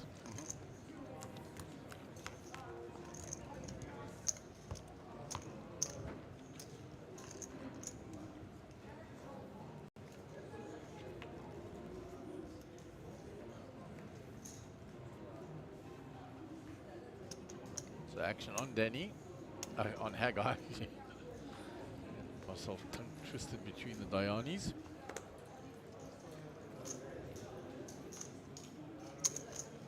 Max raises. Raise 1,300. Alvin, the 9-8 suited in diamonds exactly, the hand that he made quite a big pot with. calls. Then he comes along with the ace-6. Martinez says, in the big blind, I've got a price.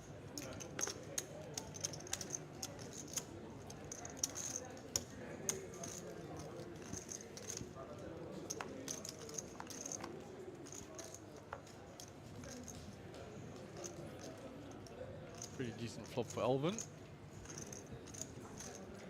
Call with 2 diamonds. You want to see diamonds.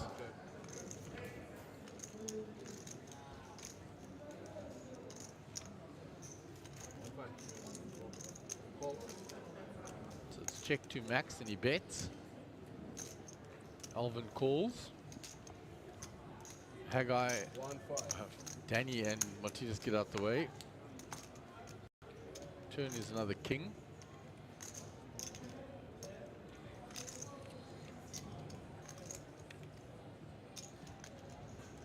Max eyeing out Alvin's stack, has gone check, check. There's a 9 for Alvin. He gets the check mark provided he doesn't fold.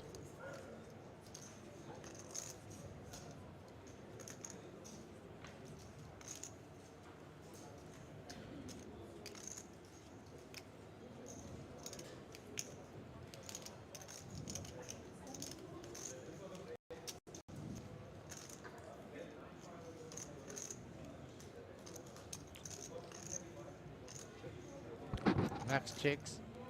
Alvin checks behind, shows the winning hand.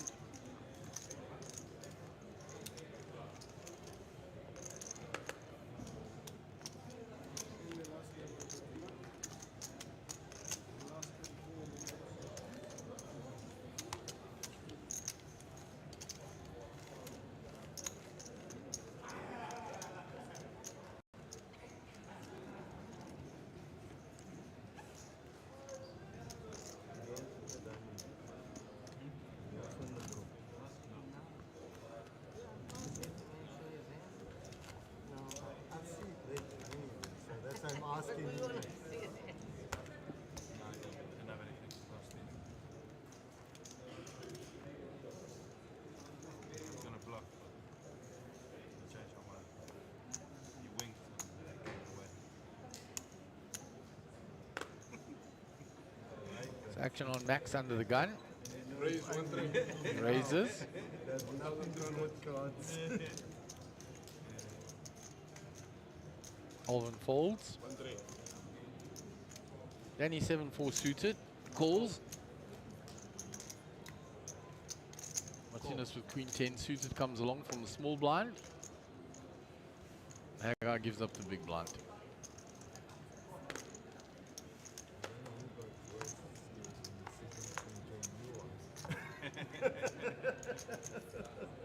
Nothing for Danny, but Martinez flops the straight draw with the bottom pair. It's gone checked all the way around. 2 pair for Martinez now, but a jack, anybody with a jack makes a straight.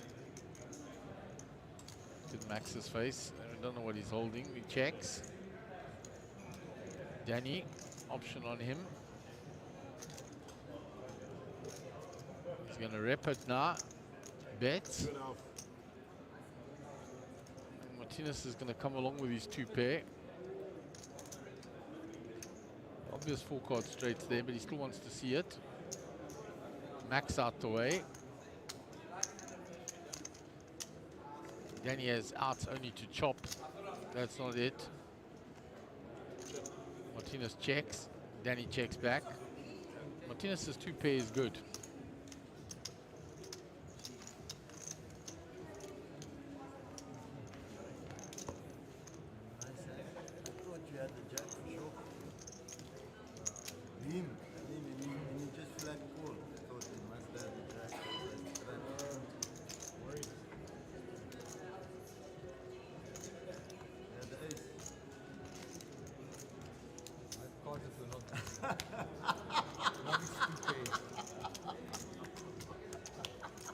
Otherwise, I'd call.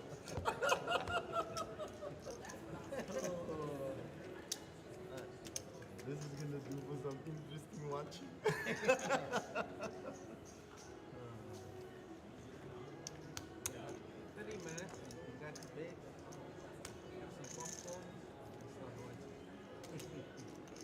Action on Alvin under the gun. Queen 10 suited.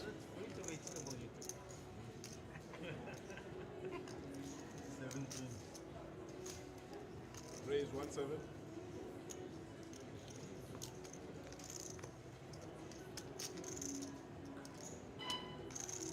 He has raised. Danny has folded. Martinez has called with the 8-6 off, and Max folds the big blind. It's the first time you fold. Don't tell anyone. So all hearts, well, 2 hearts there for Alvin. Checks it. Gut shot for Martinez.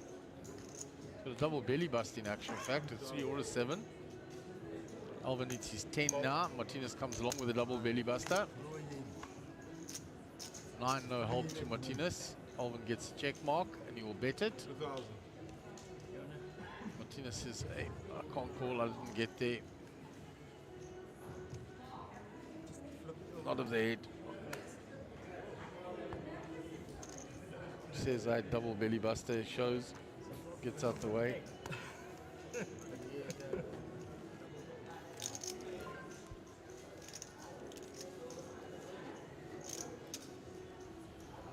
It's on the outer table, 6 deuce versus 3 deuce. Chips going across to Lum.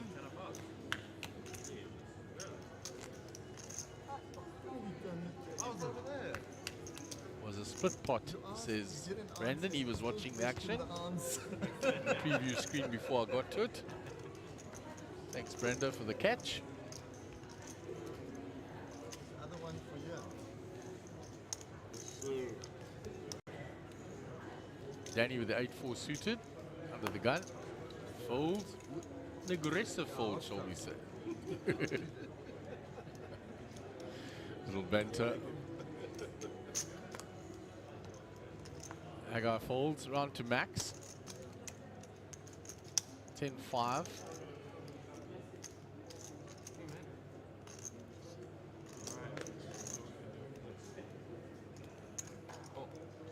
Makes a call.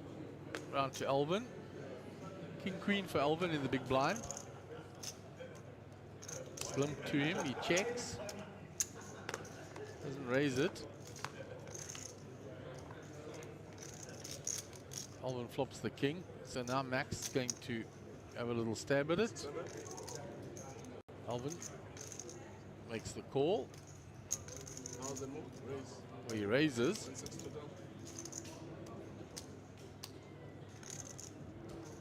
Puts 1,000 plus with it.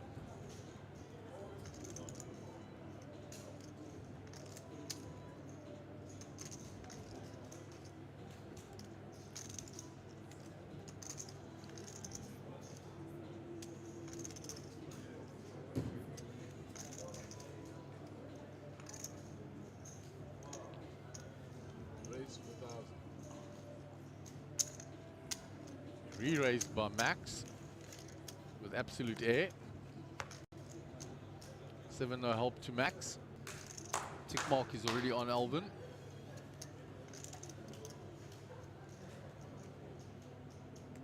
Looking at Alvin's stack. Alvin says, there it is, have a look.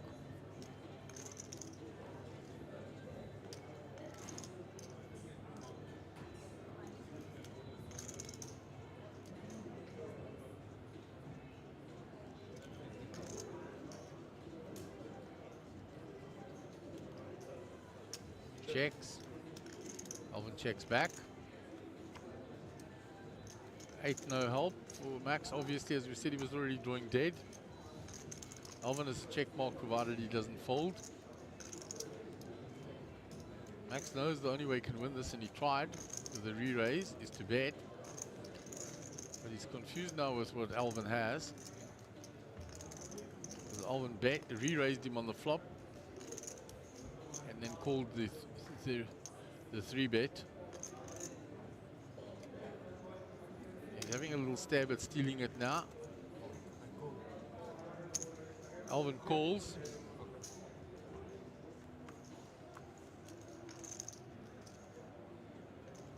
Good call by Alvin. 12. No, yeah, 12. 12 and a half. Chicken county boy doesn't get it.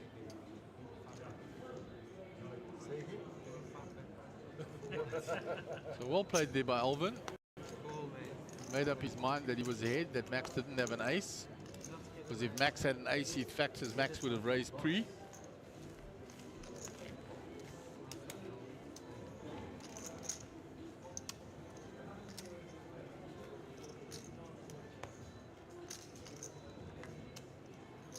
There's Davey Han, Stephen Courtney.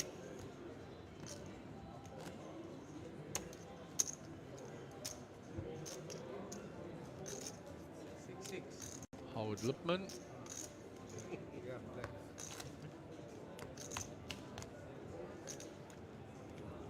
Lam, Abdul Essa, Imran Bayani, and Richard Barnard on that other table.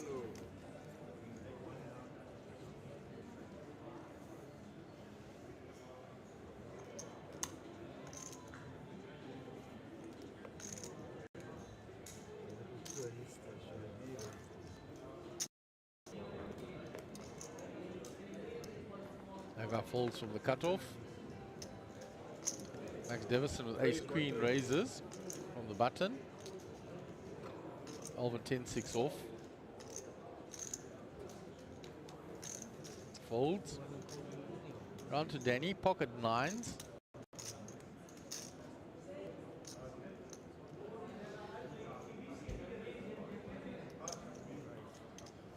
Three bets. Raise 3-6 total.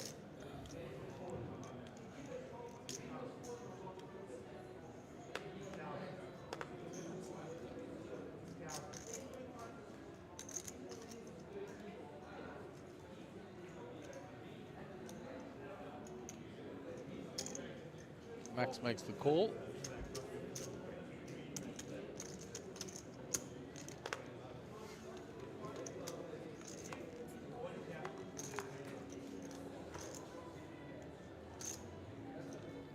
King 4-4.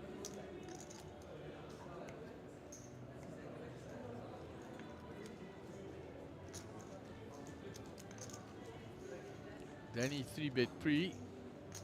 He's going to continue his story. He's one overcard to him only. 5,000 holder. To Max, this will look very much like ace-king.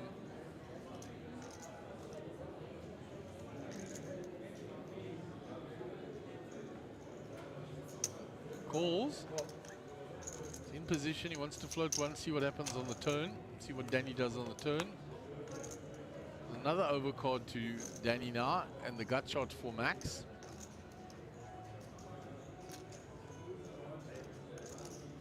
Danny checks.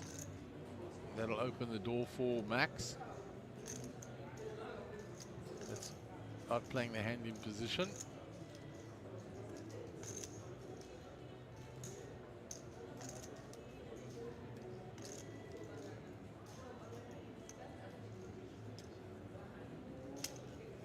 Puts in the bet with the gut shot.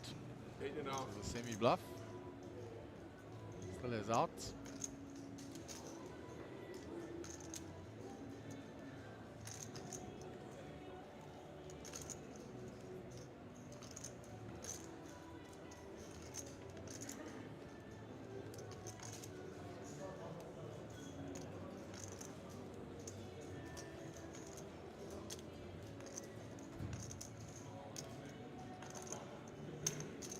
Danny calls.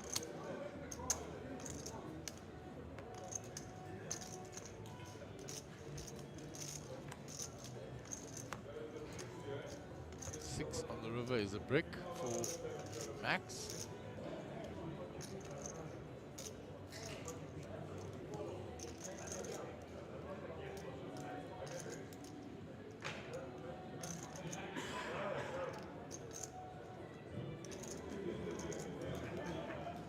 Baby. Danny puts it all in. Stops Max from bluffing. Well played, Danny.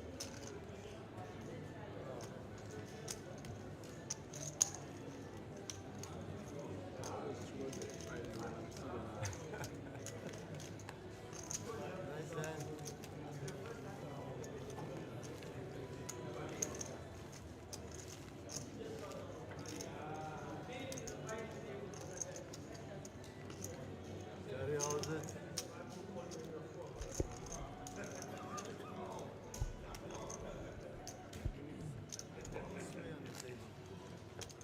None of us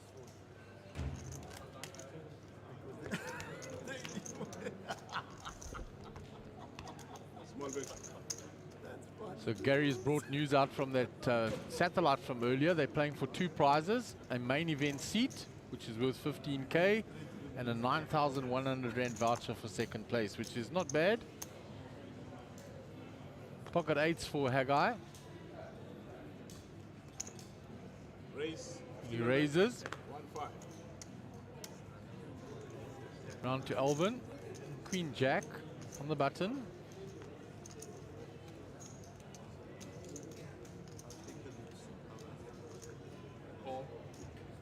Makes the call in position. Danny folds. Martinez with ace king. He's going to 3-bet. 4,800. Makes it 4-8.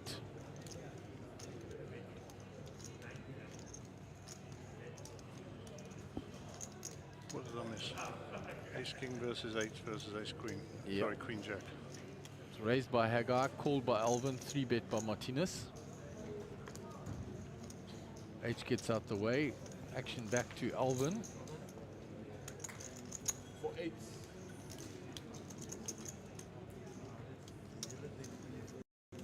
Before that, I'll get to it in between hands. Interesting hand between Max and Danny.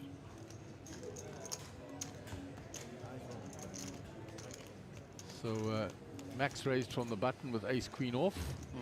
Danny in the big blind 3-bet with pocket 9s. Max made the call in position. Flop came king 4-4. Danny led out. Max called. Turned jack. So 2 overs to Danny already. He checked. Max then bet his gut shot. River was a 6 and Danny moved all in. Sure. And well, he obviously got it through. Because yeah, he got chips. it through, and well, obviously Max had nothing, but it was pretty brave. There were 2 overcards to him, and the way the hand played out, it worked out in his mind that he was ahead, or he was having a bluff at it. One of the two. He may have thought he was bluffing with the 9s. Either way, he got it through.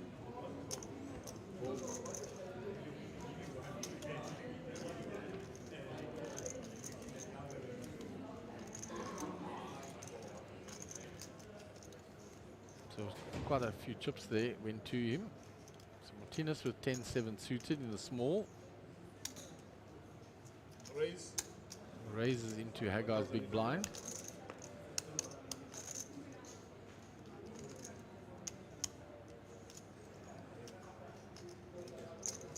Haggai with the king defends.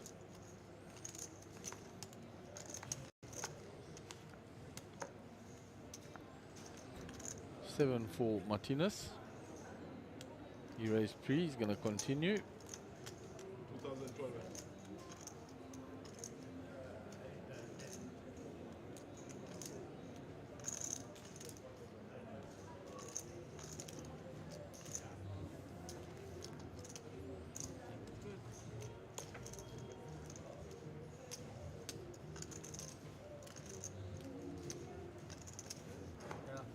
Milan won 2-1, yeah.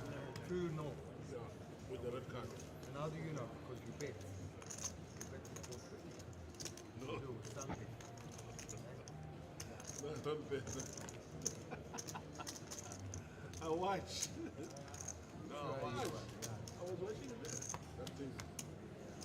I don't bet. I don't gamble. Oh, you just expect us to believe that. I try, but I Got don't. worked out what they show us the timer with the shades on, very professional means. Timer is slang for an old person, so show us the timer with the shades on. It was when I think Abdulessa was on the screen. He said, show us the timer with the shades on. Very professional. The only thing that makes sense when I read it back is the slang for an older person. Timer. Good.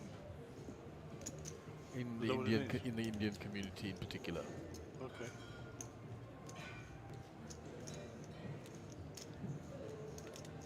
There you go. Decoded by Mark. Ace Jack for Martinez. 600? I would never have got that.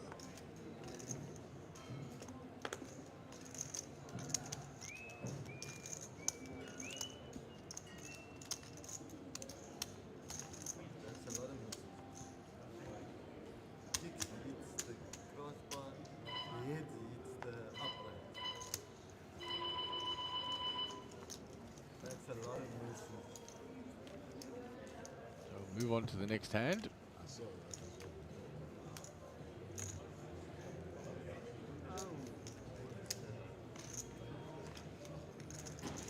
Porto was losing. Club Bush. Porto.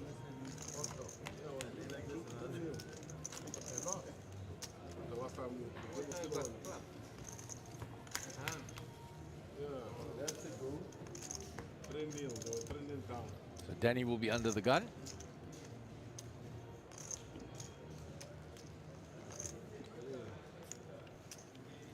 They lost the goal.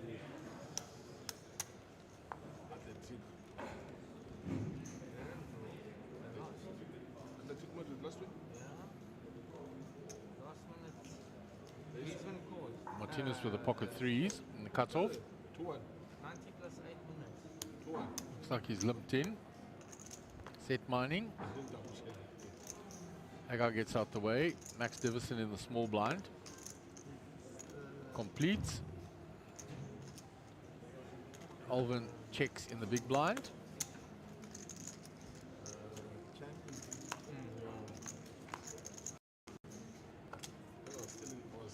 So Martinez finds his set and Max finds an up and down. Again. Again. Guess said how many has he found? Plenty. He bets it. There's nothing for Alvin. So now the set of Martinez. Call. Just flat calls. He has a full house now. Still the up and down for Max. He checks. Martinez would do, he's going to bet it. I was going to say do well to check back. It's a straight get there. Max is out the way.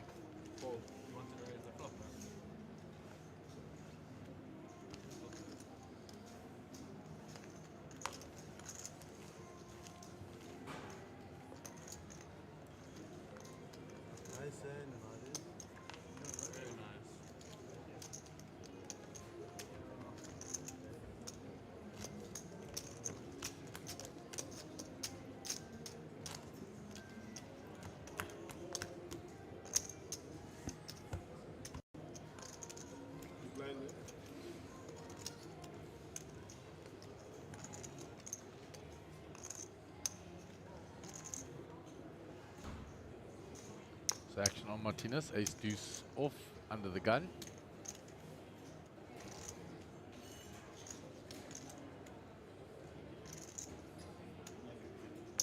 Call. He's glimped in. Hagar with a queen 10 suited. Gonna raise. Max out the way.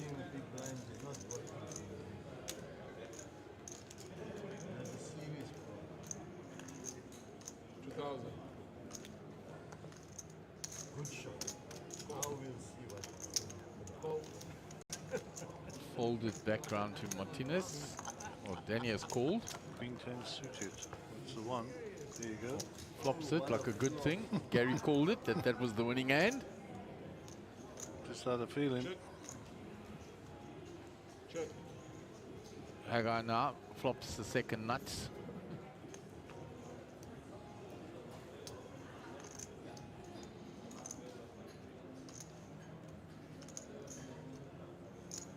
Small bet. 2600. 2-6. Oh. They both fold. Special Task Force. Alvin is the biggest donkey in our club. Normally the person who's writing those messages is the donkey. Absolutely. Next time I will. Alvin is actually a very accomplished player. Stop this nonsense. Yeah, I think it's a bit tongue-in-cheek.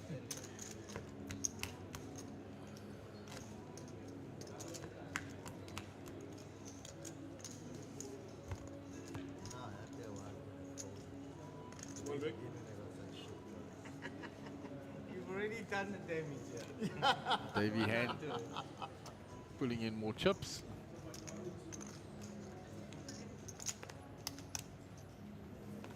Hagar folds under the gun, round to Max. He folds.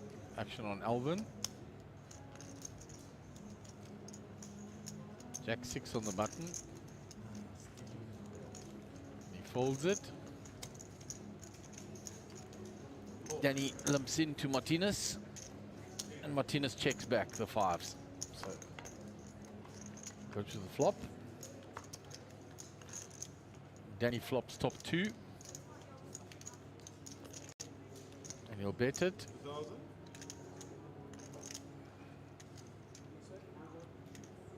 Martinez comes along.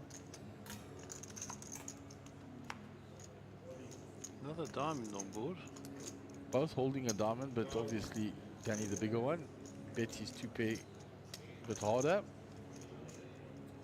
No, he bets exact same. 2K again. Same bet as on the flop. I thought he put more chips in. Obviously just the colors. Martinez still a non-believer. Ace on the river. Slow down card. Danny checks his 2-pair. Martinez checks. Danny shows him 2-pair. Tap of the table by Martinez.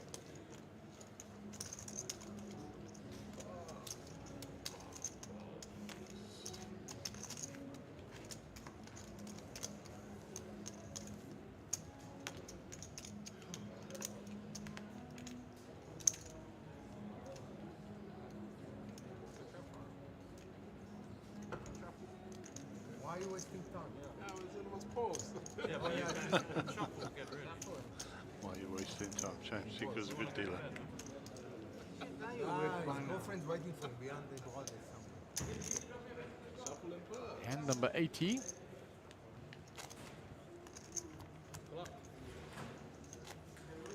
Chips going towards Lum.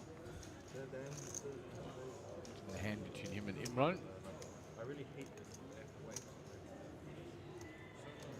They can draw for how many hands? You don't have to wait. Like everyone's going to play that one hand until you stop, and then play a second hand. You don't need to wait until the hand is finished.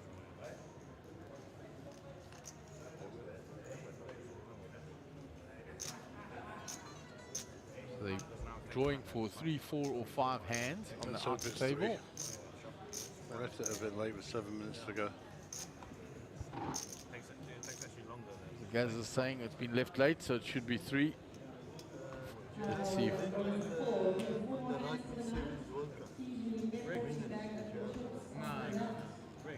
Four hands.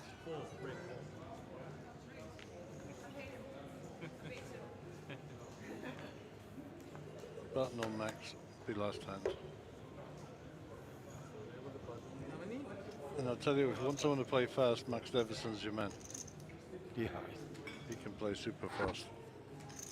Alvin with 8-7 suited in the cutoff. Raises to 2. Martinez with ace-8 calls. Round to Hagar, pocket 3s.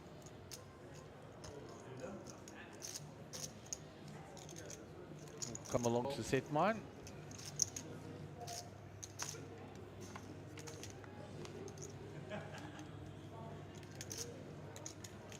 Pocket 3 is still ahead, yeah.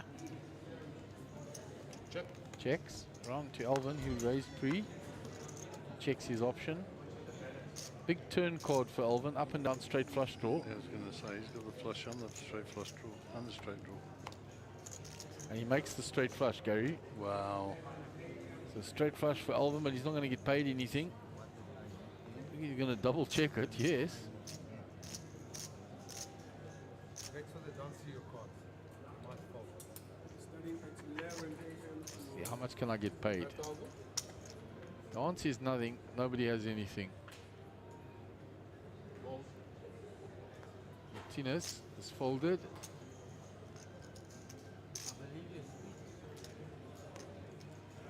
Action on Hagar. No translation required. I stopped, I just done that now. You didn't need the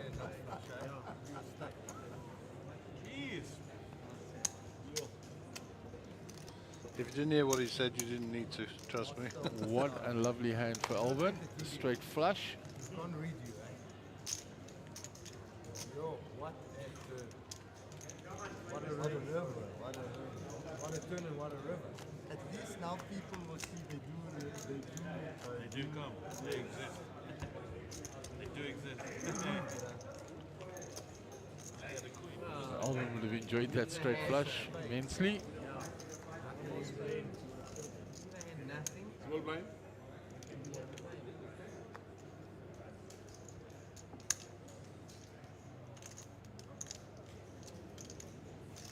Alvin folds. To Danny, he's already folded. Martinez folds. Hey guys, small blind. Queen 10, he raises.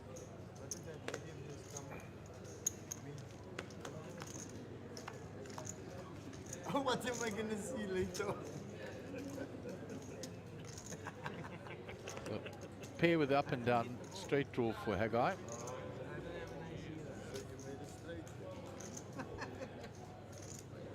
He's gonna bet it.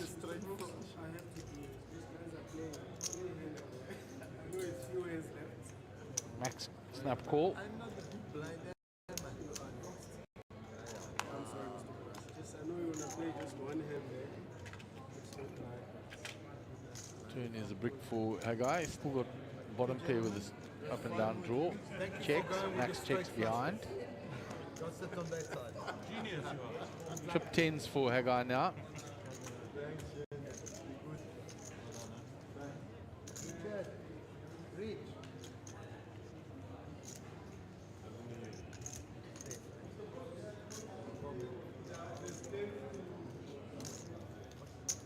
He bets it. 2,200.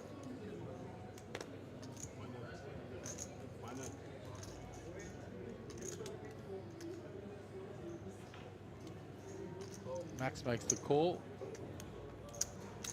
Faisal show him trip 10s, and that's good enough.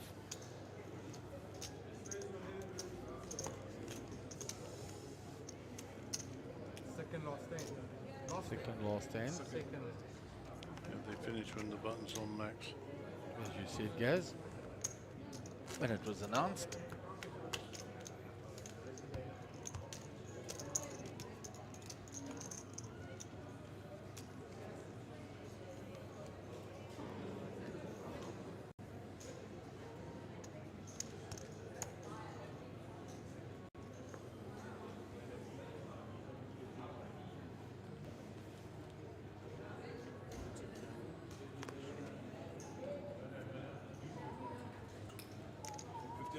Raise.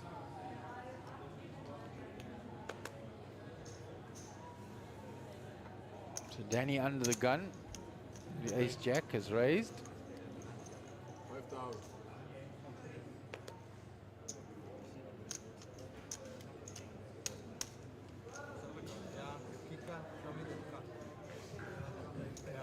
Haggai folds. Playing 4 max here. I got an ace on the button. Do you think I'm gonna live?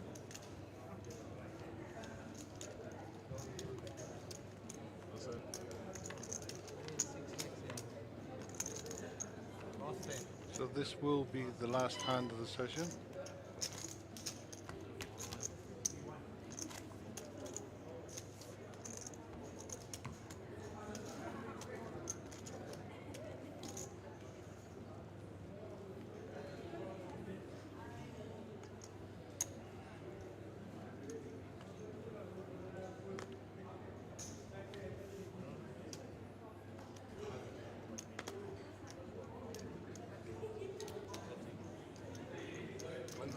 Raise, 1-3. Max having a little stab at the last one from the button with 8-7. Danny with Jack 10 suited in the small blind makes the call. Martinez comes along with a King 9.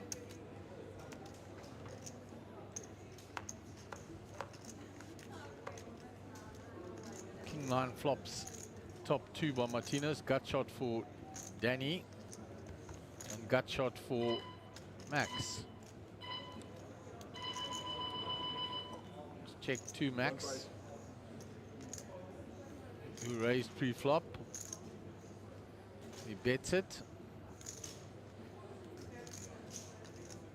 So Danny with a gut shot.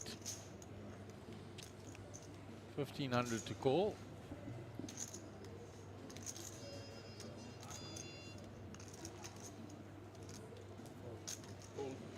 Danny folds his gut shot. Now Martinez with top 2.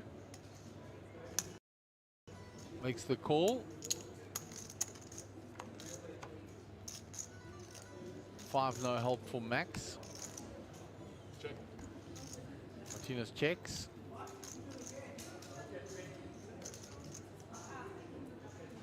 Max checks behind. Takes a free card to find his 6. Check. Martinez checks. It's actually a good card for Max because if he reps it now that you'll have aces and 5s, beats the king 9 of Martinez. I think he's going to do just that. He says, I think you rivered me, but he calls. So he puts Max on that hand, but he makes the call, and it's a good call. Okay, so that'll be the last hand of the session. That'll be the last hand we will televise today. So the players will get a bag and a tag.